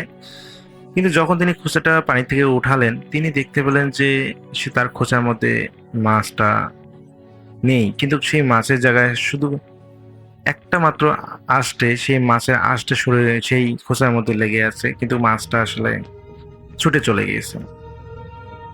তো রাসেল ভাই তিনি বেশ আশাহত হন যে এতক্ষণ পর তিনি একটা শোল মাছ দেখলেন আর সেটাকে আঘাত করলেন, আবার সেটা চলে গেল। তো বিষয়টা তার কাছে খারাপ লাগে। তো রাসেল ভাই তিনি হলো পুনরায় তার কাছে যে ঝাঁকি জালটা ছিল, তিনি আসলে দেখতে পাচ্ছেন যে তিনি যে জায়গায় চলে এসেছেন, তিনি দেখেন যে জায়গাটা একদম ঘন জঙ্গলে ঘেরা। এখানে আসলে ঝাঁকি ফেলার মতো পরিবেশ নাই। এই কারণে তিনি জালটা রেখে দেন এবং তিনি খোঁচা দিয়ে এবং হ্যাসাক লাইট দিয়ে খোঁচা দিয়ে তিনি মাছ ধরার জন্য চেষ্টা করতে থাকেন। তো তিনি পুনরায় আগের থেকে একটা বড় শোল মাছ দেখতে পান। রাসেল ভাই তিনি সেই মাছটাকে একইভাবে আঘাত করেন। একই রকম তার একটা অনুভূতি হয় যে মাছটা শরীরে একটা সেই খোঁচার মধ্যে একটা ঝাঁকি দিল বা কম্পন তৈরি করলো, এবং যখনই তিনি মাছটাকে তুলতে যাবেন, মানে যখনই খোঁচাটা তিনি পানি থেকে উঠিয়ে তুলে দেখেন যে মাছটা আসলে আগের মতো করে ছুটে চলে গেছে, মাছটা নেই। তিনি বেশ অবাক হয়ে যান, কারণ মাছটা যেভাবে তিনি হলো খোঁচা দিয়ে আঘাত করেছেন, মাছটা এই খোঁচা থেকে ছুটে যাওয়ার কথা না। তো তিনি বেশ অবাক হয়ে যান এবং তিনি চিন্তা করেন যে হয়তো মাছটা হয়তো সাইডে লেগেছে, যার কারণে হয়তো সে শক্তি দিয়ে আসলে বের হয়ে চলে গেছে, বিষয়টা এরকম। রাসেল ভাই এরপর তিনি আরো প্রায় আধা ঘন্টা সময় ধরে মাছ খুঁজে থাকেন, কিন্তু কোনোভাবেই আর কোনো মাছ পাচ্ছেন না। তো যখন তার আসলে এতক্ষণ তো তিনি মানে ওই বড় মাছ শোল মাছের নেশায় আসলে ডুবেছিলেন এবং তিনি নিজেও বুঝতে পারতেছেন না যে কোথায় এসেছেন। যখনই তিনি দেখতে পান যে চতুর্পাশে খুবই ঘন জঙ্গল, তো তার কাছে মনে হয় কি ব্যাপারে এত ঘন জঙ্গল কোথা থেকে আসলো। তো যখনই তিনি হ্যাসাক লাইটটা উঁচু করে দেখার চেষ্টা করলেন যে আসলে তিনি বিলের কোন জায়গাটা এসেছেন, তিনি যেটা দেখেন যে ওই যে ঘন বাঁশ বাগানটার পাশেই তিনি চলে এসেছেন। রাসেল ভাই তিনি ভালো করে জানেন যে এখানে অনেক প্রকার সাপ শিয়াল ওই বাঁশ বাগানে থাকে।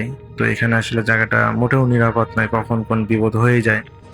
তো রাসেল ভাই যখনই তিনি সেই বাঁশবাগান থেকে উত্তরের দিকে আসতে থাকেন নিরাপদ জায়গায়, এবং নিরাপদ জায়গায় তিনি আসেনও। তো আসার পর পুনরায় যখন তিনি আবার হ্যাসাক লাইট দিয়ে মাছ দেখার চেষ্টা করতেছেন। তিনি এবার এবার প্রথমবার যে মাছটাকে তিনি আঘাত করেছিলেন যেরকম সাইজের, সেম টু সেম একই সাইজের মাছ তিনি দেখতে পান এবং পুনরায় তিনি সেই মাছটাকে আঘাত করে বসেন। তো আঘাত করার পর যখন দেখেন যে তার যে খোসাটা আছে, এটা যে মনে হবে যেন কত বড় বিশাল একটা মাছ যেন ধরা পড়েছে, এত পরিমাণ কম্পন ঝাঁকি খাচ্ছে সেই খোসার মধ্যে। তো যখন তিনি খোসাটা তোলেন, তিনি বেশ আশাহত হন এবং দেখতে পান যে মাছটার ওজন সর্বোচ্চ হলো 250 গ্রাম হবে। নর্মালি পানির ভিতরে কিন্তু মাছগুলোকে বড় দেখায়, যখন আসলে উপরে তোলা হয় তখন ছোটই দেখায়। তো তিনি বেশ অবাক হয়ে যান যে এত ছোট একটা মাছ এত পরিমাণ শক্তি কিভাবে দেখালো।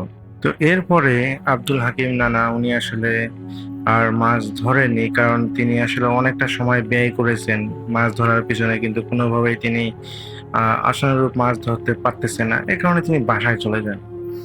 তো বাসায় চলে যাওয়ার পর তিনি অনুভব করেন যে তার শরীরে প্রচন্ড পরিমাণে জ্বর আসতেছে। তো কোনোভাবেই বুঝতেছেন না যে তার এত জ্বর আসার কারণটা কি। তো এতটাই তিনি অসুস্থ হয়ে যান জ্বরের কারণে যে তিনি বিছানা থেকে উঠতে পারতেছেন না। এবং পরবর্তীতে দেখা যায় যে ওনার ছেলেকে আসলে দেখেন যে তার বাবা অনেক অসুস্থ হয়েছে, তো উনি আসলে একজন ডাক্তারকে নিয়ে আসেন। তো ডাক্তার আসার পর তাকে ওষুধ দিয়ে যান জ্বর মাপার জন্য, চেক টেক করে। তো কোনোভাবেই ওই সব ওষুধ খাওয়ার বড় জ্বর ঠিক হচ্ছে না। তো রাসেল ভাই পরের দিন সকাল হতে হতে তিনি এতটাই অসুস্থ হয়ে যান যে তিনি যেন মানে অচেতন হয়ে যান। মানে তিনি আসলে বেঁচে আছেন কিন্তু কোনোভাবেই সজাগ হচ্ছেন না, মানে তিনি মানে যে অজ্ঞান হয়ে আছেন, কোমায় আছেন, এত পরিমাণ অসুস্থ হয়েছে। তো পরবর্তীতে ওনার একজন বাড়ির পাশে একজন হুজুর আছে, ওই নানার বাড়ির পাশে একজন হুজুর আছে। তো উনি বিষয়টা জানার পর উনি বলেন যে উনি তো রাত বিরাতে মাছ ধরতে যায়, হয়তোবা এই কারণে কোনো কিছু হতে মানে ভয়ের কিছু হতে পারে। আপনারা এক কাজ করেন, কোনো হুজুরকে নিয়ে আসেন, একজন ভালো হুজুর যারা আসলে জিন রিলেটেড কাজ করে তাদেরকে নিয়ে আসেন, আশা করি তারা এটা ধরতে পারবে।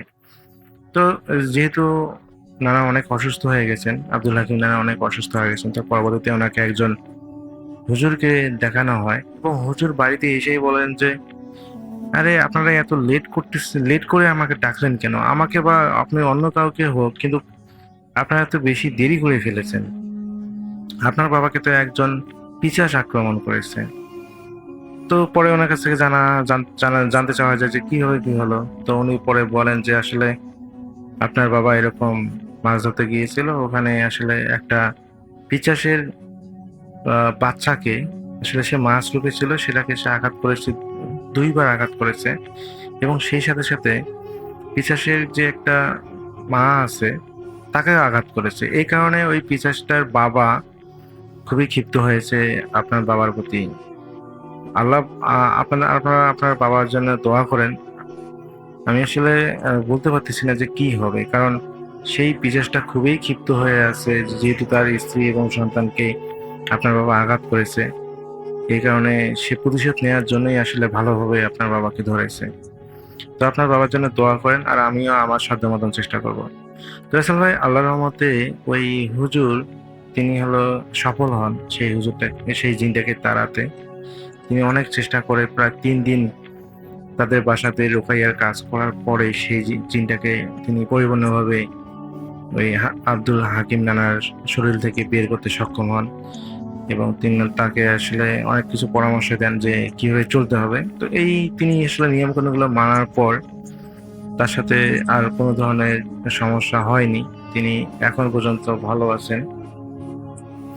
তো এটাই ছিল আরিফের পাঠানো ঘটনা, যেটা তার নানার সাথে ঘটেছিল। এটা রংপুর বিভাগের কুড়িগ্রাম জেলার উদয়পুর উপজেলার বেগমগঞ্জ গ্রামের একটি ঘটনা। আর এই ঘটনাটা আসলে কাটাখালী বিলকে কেন্দ্র করে ঘটেছিল, তাদের যে কাটাখালী বিল আছে সেইটাতেই হয়েছিল। তো রাসেল ভাই আমার কাছে ঘটনাটা খুব ভালো লেগেছিল, এই কারণে আমি আপনাদের মাঝে ঘটনাটা শেয়ার করে দিলাম। যদি কথার মাঝে কোনো ভুল ত্রুটি হয়ে থাকে সবাই ক্ষমা সুন্দর দৃষ্টিতে দেখবেন। সবাই ভালো থাকবেন, সুস্থ থাকবেন এই প্রত্যাশায়। আল্লাহ হাফেজ।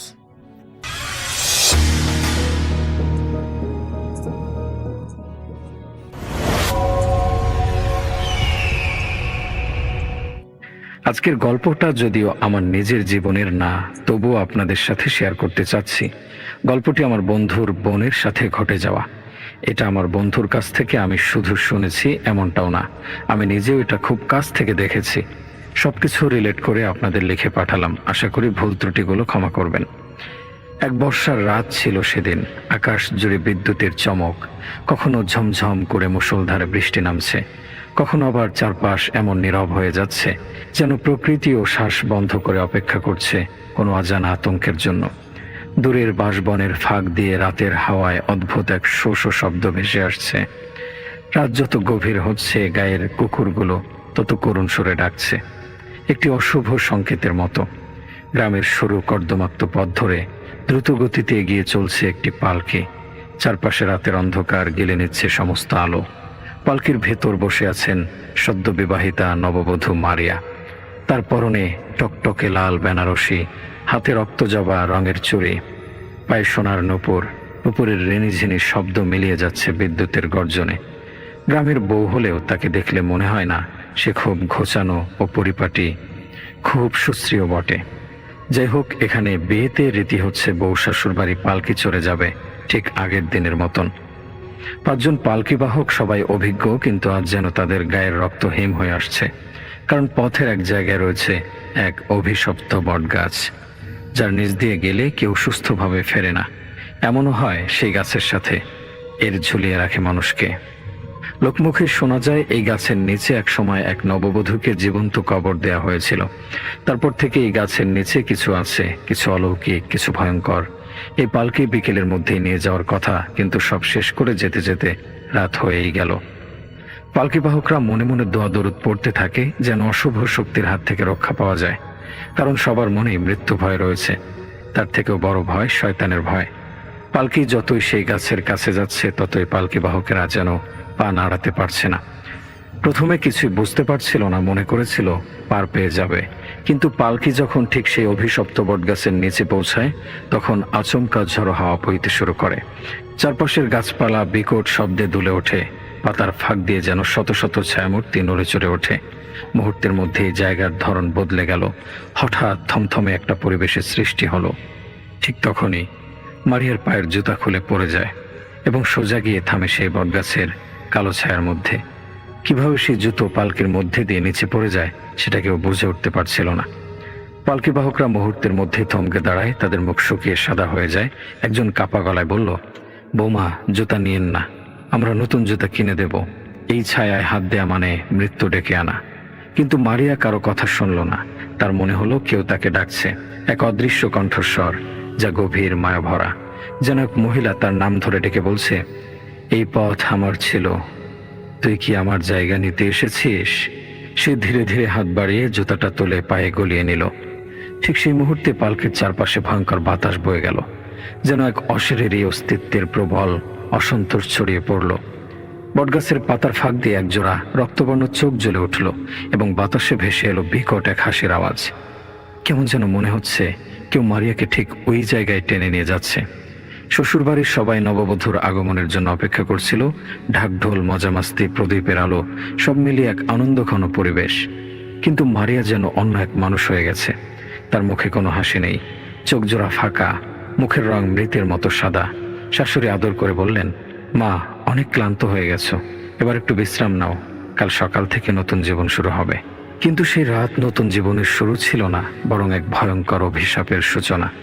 রাত গভীর হলে মারিয়ার ঘর থেকে অদ্ভুত এক গুঞ্জন ভেসে এলো, যেন কেউ চাপা গলায় কাঁদছে, আবার কখনো হাসছে। তৎক্ষণাৎ মামুনের মা ছুটে এলেন, দরজার ফাঁক দিয়ে উকি দিতেই ঘাস শিউরে উঠল। মারিয়া একা একা কথা বলছে, আর মনে হলো সে একাই মহিলা এবং পুরুষ দুই গলায় একসাথে কথা বলছে। তারপর এক মুহূর্তে ঘুরে দাঁড়িয়ে বিকট স্বরে চিৎকার করে উঠল, তোমরা আমাকে ডাকোনি, আমি নিজেই চলে এসেছি। তার কণ্ঠে যেন হাজারো আত্মার চিৎকার একসঙ্গে মিশে গেছে। তার চোখ জোড়া এখন রক্তবর্ণ, ঠোঁটের কোণে বিকৃত হাসি। মারিয়ার বিয়ে হয়েছিল গ্রামের সবচেয়ে সম্ভ্রান্ত পরিবারের ছেলে মামুনের সঙ্গে। শ্বশুর বাড়িতে আসার পর প্রথম কয়েকদিন সব স্বাভাবিক ছিল। মারিয়া লাজুক মেয়ে, তেমন কথা বলে না, সবকিছু শান্তভাবে মেনে নেয়। কিন্তু পঞ্চম রাতের পর থেকেই কেমন যেন বদলে যেতে লাগলো সবকিছু। এক রাতে চাঁদের আলো যখন পুরো উঠোন জুড়ে ঝিকিমিকি করছিল, তখন মারিয়া আচমকা নিখোঁজ হয়ে গেল। রাত গভীর হলেও সে ঘরে ফিরল না। হাসান ও তার পরিবারের লোকজন খুঁজতে বের হলো। এক সপ্তাহ পর মাঝরাতে গ্রামের এক লোক চিৎকার করতে করতে দৌড়ে এলো। ওই বটগাছের নিচে মারিয়াকে দেখা গেছে। সে হাসছে, কিন্তু সে মারিয়া না। সবাই মশাল হাতে ছুটে গেল সেখানে। বটগাছের নিচে মারিয়া দাঁড়িয়েছিল, গায়ে সেই লাল শাড়ি, হাতে রক্তজবা রঙের চুড়ি, কিন্তু তার মুখে বিকৃত এক হাসি। গ্রামের কবিরাজ সাহস করে এগিয়ে গিয়ে বললেন, কে তুই? মারিয়া নাকি অন্য কেউ? সেই ঠোঁটের কোণে হাসি রেখে ধীরে ধীরে বলল, আমি তো এখানেই ছিলাম, শুধু একটা শরীরের দরকার ছিল। এরপরে ঝড়ো বাতাস বইতে শুরু করলো। বটগাছের ডালপালা বিকট শব্দে দুলে উঠল, আর সেই ছায়া মুহূর্তের মধ্যে অন্ধকারে মিশে গেল। পরদিন সকালে গ্রামের বটগাছের নিচে পাওয়া গেল শুধু লাল শাড়ি, সোনার নূপুর আর রক্তজবা রঙের ভাঙা চুড়ি। তবে আশ্চর্যের বিষয় হলো, কোথাও কোনো রক্তের দাগ ছিল না, কোনো লড়াইয়ের চিহ্নও দেখা যায়নি। মারিয়াকে আর কখনো খুঁজে পাওয়া গেল না। সেই ঘটনার পর থেকে যখনই কেউ রাতে বটগাছের পাশ দিয়ে যায়, বাতাসে ফিসফিস শব্দ ভেসে আসে, তুই আমার জায়গায় পা রেখেছিস, এবার তোর জীবন আমার। 1 বছর পেরিয়ে গেছে, কিন্তু মারিয়ার কোনো খোঁজ মেলেনি। মামুনের পরিবার তাকে মৃত ধরে নিয়েছে, কিন্তু মামুন নিজে তা বিশ্বাস করতে পারেনি। রাতের বেলা তার ঘুম হয় না, যেন প্রতিনিয়ত কেউ তাকে দেখছে। মাঝে মাঝে ঘরের কোণ থেকে একটা চাপা নিঃশ্বাসের শব্দ শোনা যায়, কিন্তু আলো জ্বালালে সেখানে কিছুই থাকে না। গ্রাম জুড়ে ভয় ছড়িয়ে পড়েছে। বটগাছের নিচে আর কেউ যায় না। সন্ধ্যার পর ওদিকের পথ ফাঁকা হয়ে যায়। যারা ভুল করেও সেখানে গেছে, তারা আর কখনো ফিরে আসেনি। একদিন গ্রামের এক রাখাল ছেলে ভুল করে রাতের বেলা বটগাছের কাছে চলে যায়। সকালে সে কাদায় লুটিয়ে পড়ে থাকে। তার শরীর ঠান্ডা, চোখ ফাঁকা, ঠোঁটে এক অদ্ভুত হাসি। সে শুধু একটা কথাই বলছিল, সে ফিরে এসেছে, মারিয়া ফিরে এসেছে। মামুনের বাড়িতে শুরু হলো একের পর এক ভয়ঙ্কর ঘটনা। রাতে রান্নাঘর থেকে বাসনপত্র পড়ে যাওয়ার শব্দ আসে, কিন্তু গিয়ে দেখা যায় সব ঠিকঠাক। কখনো চাপা কান্নার আওয়াজ শোনা যায়, আবার কখনো কারো খিলখিল হাসি। মামুন মাঝরাতে হঠাৎ জেগে দেখে দরজার কাছে এক ছায়া দাঁড়িয়ে আছে, কিন্তু আলো জ্বালালে কিছু থাকে না। এক রাতে মামুন ঘুমিয়েছিল, হঠাৎ অনুভব করলো কেউ যেন তার পাশে বসেছে। তার শরীর অবশ হয়ে গেল, চোখ খুলতে পারছিল না। ঠিক তখনই ঠান্ডা গলায় কেউ বলল, মামুন, তুমি আমাকে ভুলে গেছো? মামুন ধীরে ধীরে চোখ খুলল। লাল শাড়ি পরা এক নারী বসে আছে তার সামনে। তার চুল লম্বা, ভিজে, মুখে অস্বাভাবিক হাসি, চোখ দুটি যেন গহ্বর, ভিতরে কেবল কালো অন্ধকার। আমাকে ফিরিয়ে নাও, আমি এখানে একা থাকবো না। মামুনের গলা শুকিয়ে গেল, হাত পা কাঁপতে লাগলো। সে উঠে বসতে চাইল, কিন্তু পারল না। পরদিন সকালে মামুনকে পাওয়া গেল বারান্দায় অচেতন অবস্থায়। তার শরীর বরফের মতো ঠান্ডা, আর কাঁধে কারো 5টি আঙুলের স্পষ্ট কালো দাগ। মামুনের মা কান্নাকাটি করে ওঝার কাছে গেল। কবিরাজ বলল, এটা সাধারণ কিছু নয়, মারিয়া ফিরে এসেছে, এবার কাউকে সঙ্গে নিয়ে যাবে। গ্রামের মুরব্বীরা পরামর্শ দিল, আগামী পূর্ণিমার রাতে মামুনের বটগাছের নিচে নিয়ে যেতে হবে, সেখানে সত্য প্রকাশ পাবে।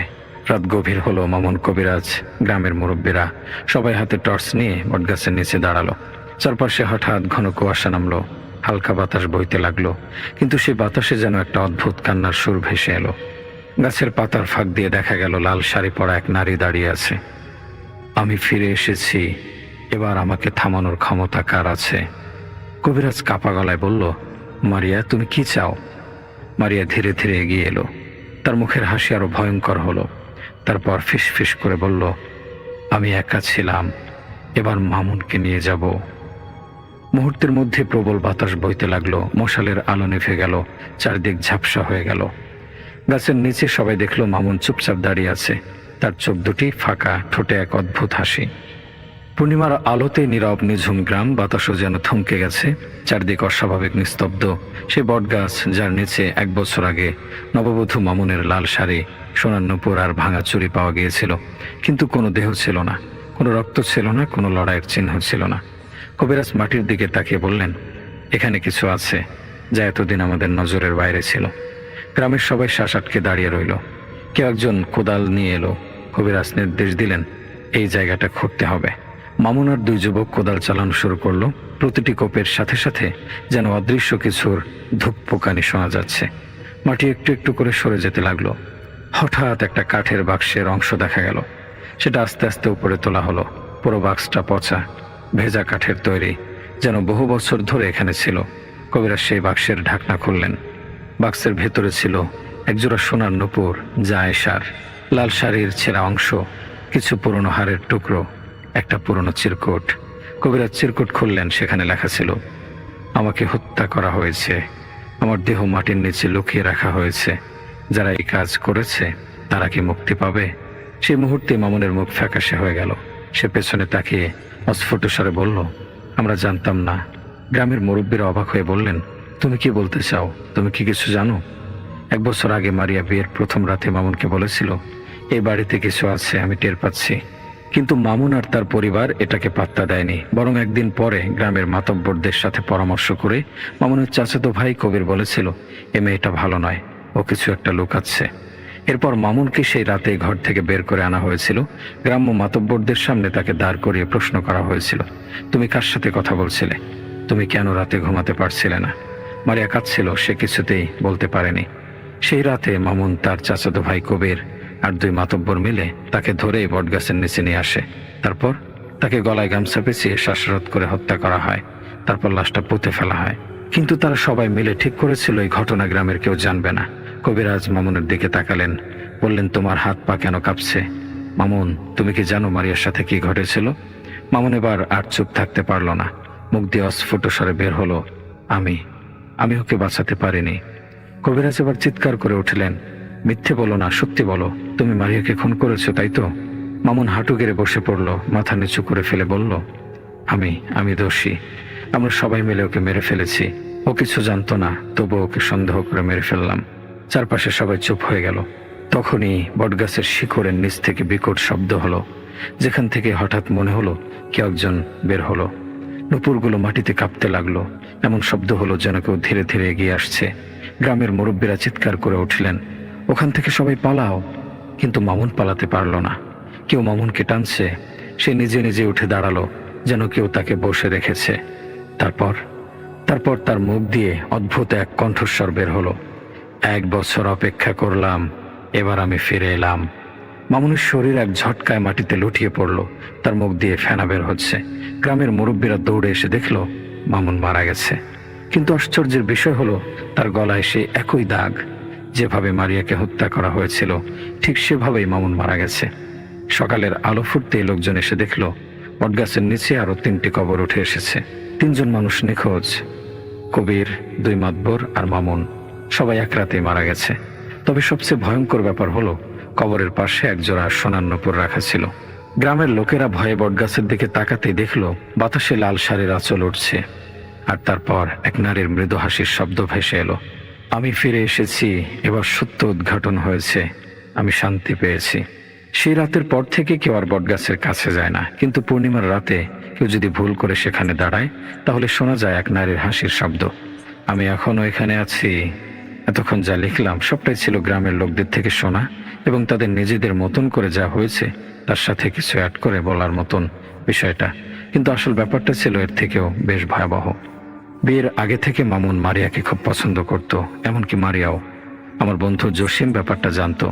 মারিয়া প্রচণ্ড সুন্দরী হওয়ায় অনেক বিয়ের প্রস্তাব আসতো ওর জন্য, কিন্তু মারিয়া বা জসিম কোনোটাই রাজি হতো না। শুধুমাত্র মারিয়ার পছন্দ সম্ভ্রান্ত পরিবারে ও মামুন ছেলেটা খুব ভদ্র বলেই জসিম এখানে মত দিয়েছিল। এসব ঘটনার পর জসিম প্রায় পাগল হয়ে যায়। আমার বাবার এক পরিচিত হুজুর ছিলেন, খুবই ভালো হুজুর। তাকে ব্যাপারটা খুলে বললাম আর জানালাম সব জানতে চাই ওদের বিষয়ে। কিভাবে সম্ভব একজন মারা যাওয়ার পর আবার সে ফিরে আসে আরেকজনকে নেওয়ার জন্য? এসব তো টিভি সিরিয়ালে সম্ভব। তখন হুজুর কিছু জিনিস চাইলেন এবং জানালেন 2-3 দিন পরে জানাবেন। 2-3 দিন পরে যেটা জানলাম সেটা প্রায় মেনে নেওয়ার মতন ছিল না। মামুনের খালাতো বোন এবং খালা দুজন চাইতো ওর সাথেই যেন মামুনের বিয়ে হয়, কিন্তু মামুনের পছন্দের কারণে মারিয়াকে বিয়ে করে ঘরে আনতে বাধ্য হয় তারা। তার বিয়ের রাত থেকেই 2 জনের ওপরই কালো জাদু বা কুফরি করে, যেটার রিয়েকশন এতটা খারাপ হয় যে মারিয়া কিছুতে সহ্য করতে পারে না। তারপর তাদের ইন্ধনেই ওরা মারিয়াকে মেরে ফেলে। মারিয়াকে মেরে ফেলার পর যে জিন দ্বারা কুফরি করা হয়েছিল সেটা মামুনের দিকেই থেকে যায়। আর ওই দিন সে মারিয়ার রূপ ধরে মামুনকে গ্রাস করে ফেলে। আর এটাই হচ্ছে প্রকৃত সত্য। ঘটনাটা শোনার পরে বহুদিন মাথা হ্যাং হয়েছিল। বিশ্বাস বা মানা এটা একান্ত একজনের ব্যক্তিগত ব্যাপার, কিন্তু যাদের সাথে ঘটেছে বা যে পরিবারে ঘটেছে তাদের অবস্থা যে কতটা ভয়াবহ সেটা বোঝানো সম্ভব না। আমার জানা আরেকটি ছোট্ট গল্প আছে, যেটি দিয়েই আজ আমার লেখা শেষ করব। জানি না আপনাদের এটা বিশ্বাসযোগ্য মনে হবে কিনা। আমার নানার মুখে শোনা এই গল্পটি প্রায় ৪৫ বছর আগের ঘটনা। নানার বয়স তখন ২০ বছর। নানার বাবা ছিলেন মাঝি। নৌকা বেয়ে মানুষ টেনে টাকা উপার্জন করে সংসার চালাতো সে। অনেক কষ্টের সংসার ছিল তাদের। নানা ভাই তখন পড়াশোনা করতেন না ঠিকভাবে। সারাদিন বন্ধু বান্ধব, ঘোরাফেরা, গল্প, খেলাধুলা, এর কাছ থেকে এটা নেয়া, ওর কাছ থেকে ওটা নেয়া, সারাদিন এভাবে কাটাতো। এরপর একদিন নানা ভাই সকাল সকাল শুনলো তার বাবা তার মায়ের সাথে খুব রাগারাগি করছে। আর সেই রাগের বিষয় তিনি নিজেই। সে কেন কোনো কাজ করে না, সারাদিন ঘুরে বেড়ায়। রাগ করে তার বাবা বাড়ি থেকে বের হয়ে চলে গেল। এরপর তার মায়ের কাছে যাওয়ার পর তিনি বললেন আজ তার বাবার শরীরটা খুব খারাপ, আজ সে কাজে যেতে পারবে না। এরপর নানা ভাই বাড়ি থেকে বের হয়ে চলে যায়। নানা ভাই তাদের নৌকা নিয়ে বের হয়ে পড়ে। আজ সারাদিন নৌকা চালিয়ে খেপ মেরে যে টাকা পাবে সেটাই তার বাবা মায়ের হাতে দেবে। বিকেল পর্যন্ত কিছু না খেয়ে সে নৌকায় যাত্রী ওঠানামা করে, অনেক টাকাও পায়। পরে সে বিকেলের দিকে ২ জন যাত্রী পায় যারা একটু দূরে যাবে, কিন্তু ভাড়া বেশি হওয়ার কারণে নানা ভাই তাদেরকে নৌকায় উঠালো। সেই লোকের হাতে ঘড়ি থাকায় তার কাছে সময় জানতে চাইল। তিনি বললেন ৫টা ১০ বাজে। তাদেরকে নিয়ে যাওয়ার পথিমধ্যেই মাগরিবের আজান দিয়ে ফেলে। তারপর আরো প্রায় ২ ঘন্টা নৌকা বয়ে নেয়। এরপর যখন তাদের নামিয়ে দেয় তখন জানতে চায় কয়টা বাজে। সেই লোক উত্তরে বলে প্রায় ৮টা।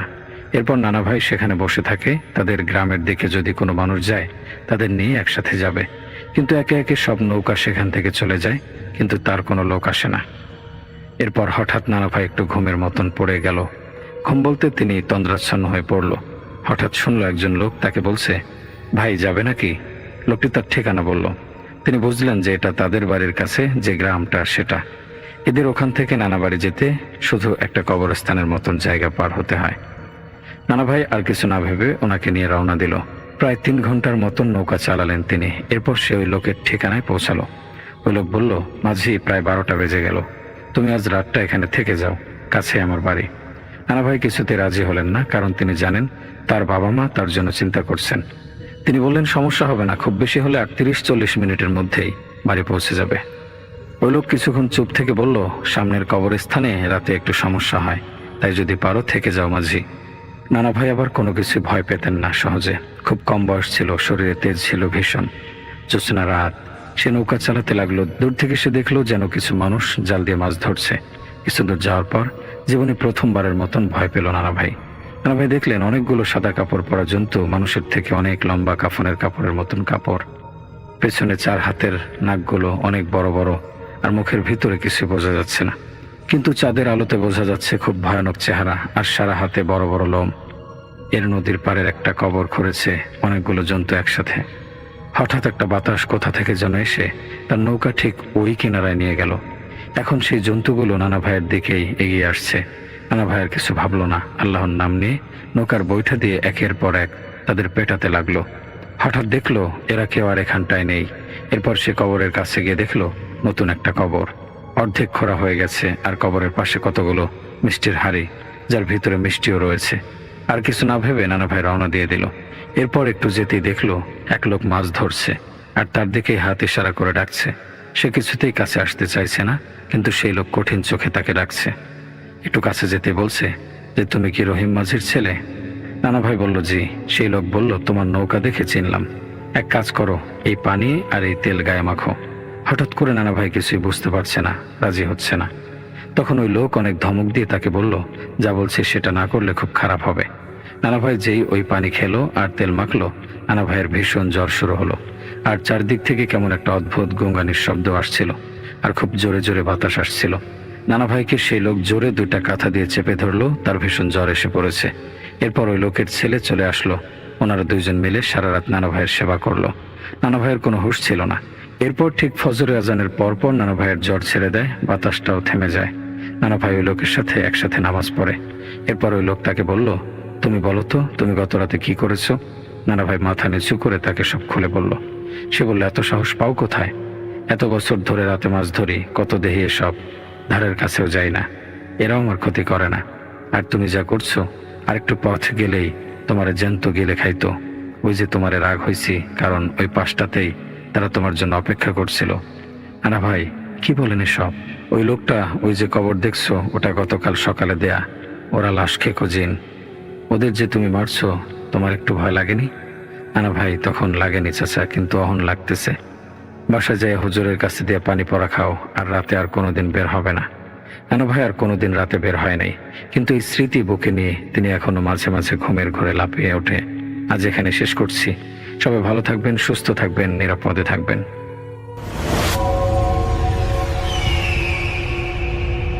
হ্যালো লিসেনার্স, আশা করি ঘটনাগুলো আপনাদের ভালো লেগেছে। আমি চেষ্টা করেছি বাছাই করে ঘটনাগুলো আপনাদের মাঝে শেয়ার করার। আমি প্রতিদিনই ঘটনাগুলো বাছাই করে আপনাদের মাঝে একটি করে এপিসোড শেয়ার করার চেষ্টা করি। যদি আমার ঘটনাগুলো একটু ভালো লাগে তাহলে অবশ্যই এই চ্যানেলটি সাবস্ক্রাইব করবেন। আর আপনারা কোথা থেকে এই ঘটনাগুলো শুনতেছেন, যদি আপনাদের ঠিকানাগুলো জানান তাহলে আমি অনেক কৃতজ্ঞ হব। তাহলে আমি বুঝতে পারবো যে আপনারা কোথা থেকে শুনতেছেন। এছাড়াও আপনাদের মাঝে যদি কোনো ঘটনা থেকে থাকে তাহলে অবশ্যই আমাদের ইমেলে দেওয়া ঠিকানায় ঘটনাটা পাঠাবেন। তাহলে নেক্সট এপিসোডে আপনার সেই ঘটনাটা আমরা রাসেল ভাইয়ের মাধ্যমে অথবা আমরা নিজেরা পড়ে শোনাবো। তো ভালো থাকবেন, সুস্থ থাকবেন, এই প্রত্যাশায় আজকের মতো বিদায় নিচ্ছি। আল্লাহ হাফেজ।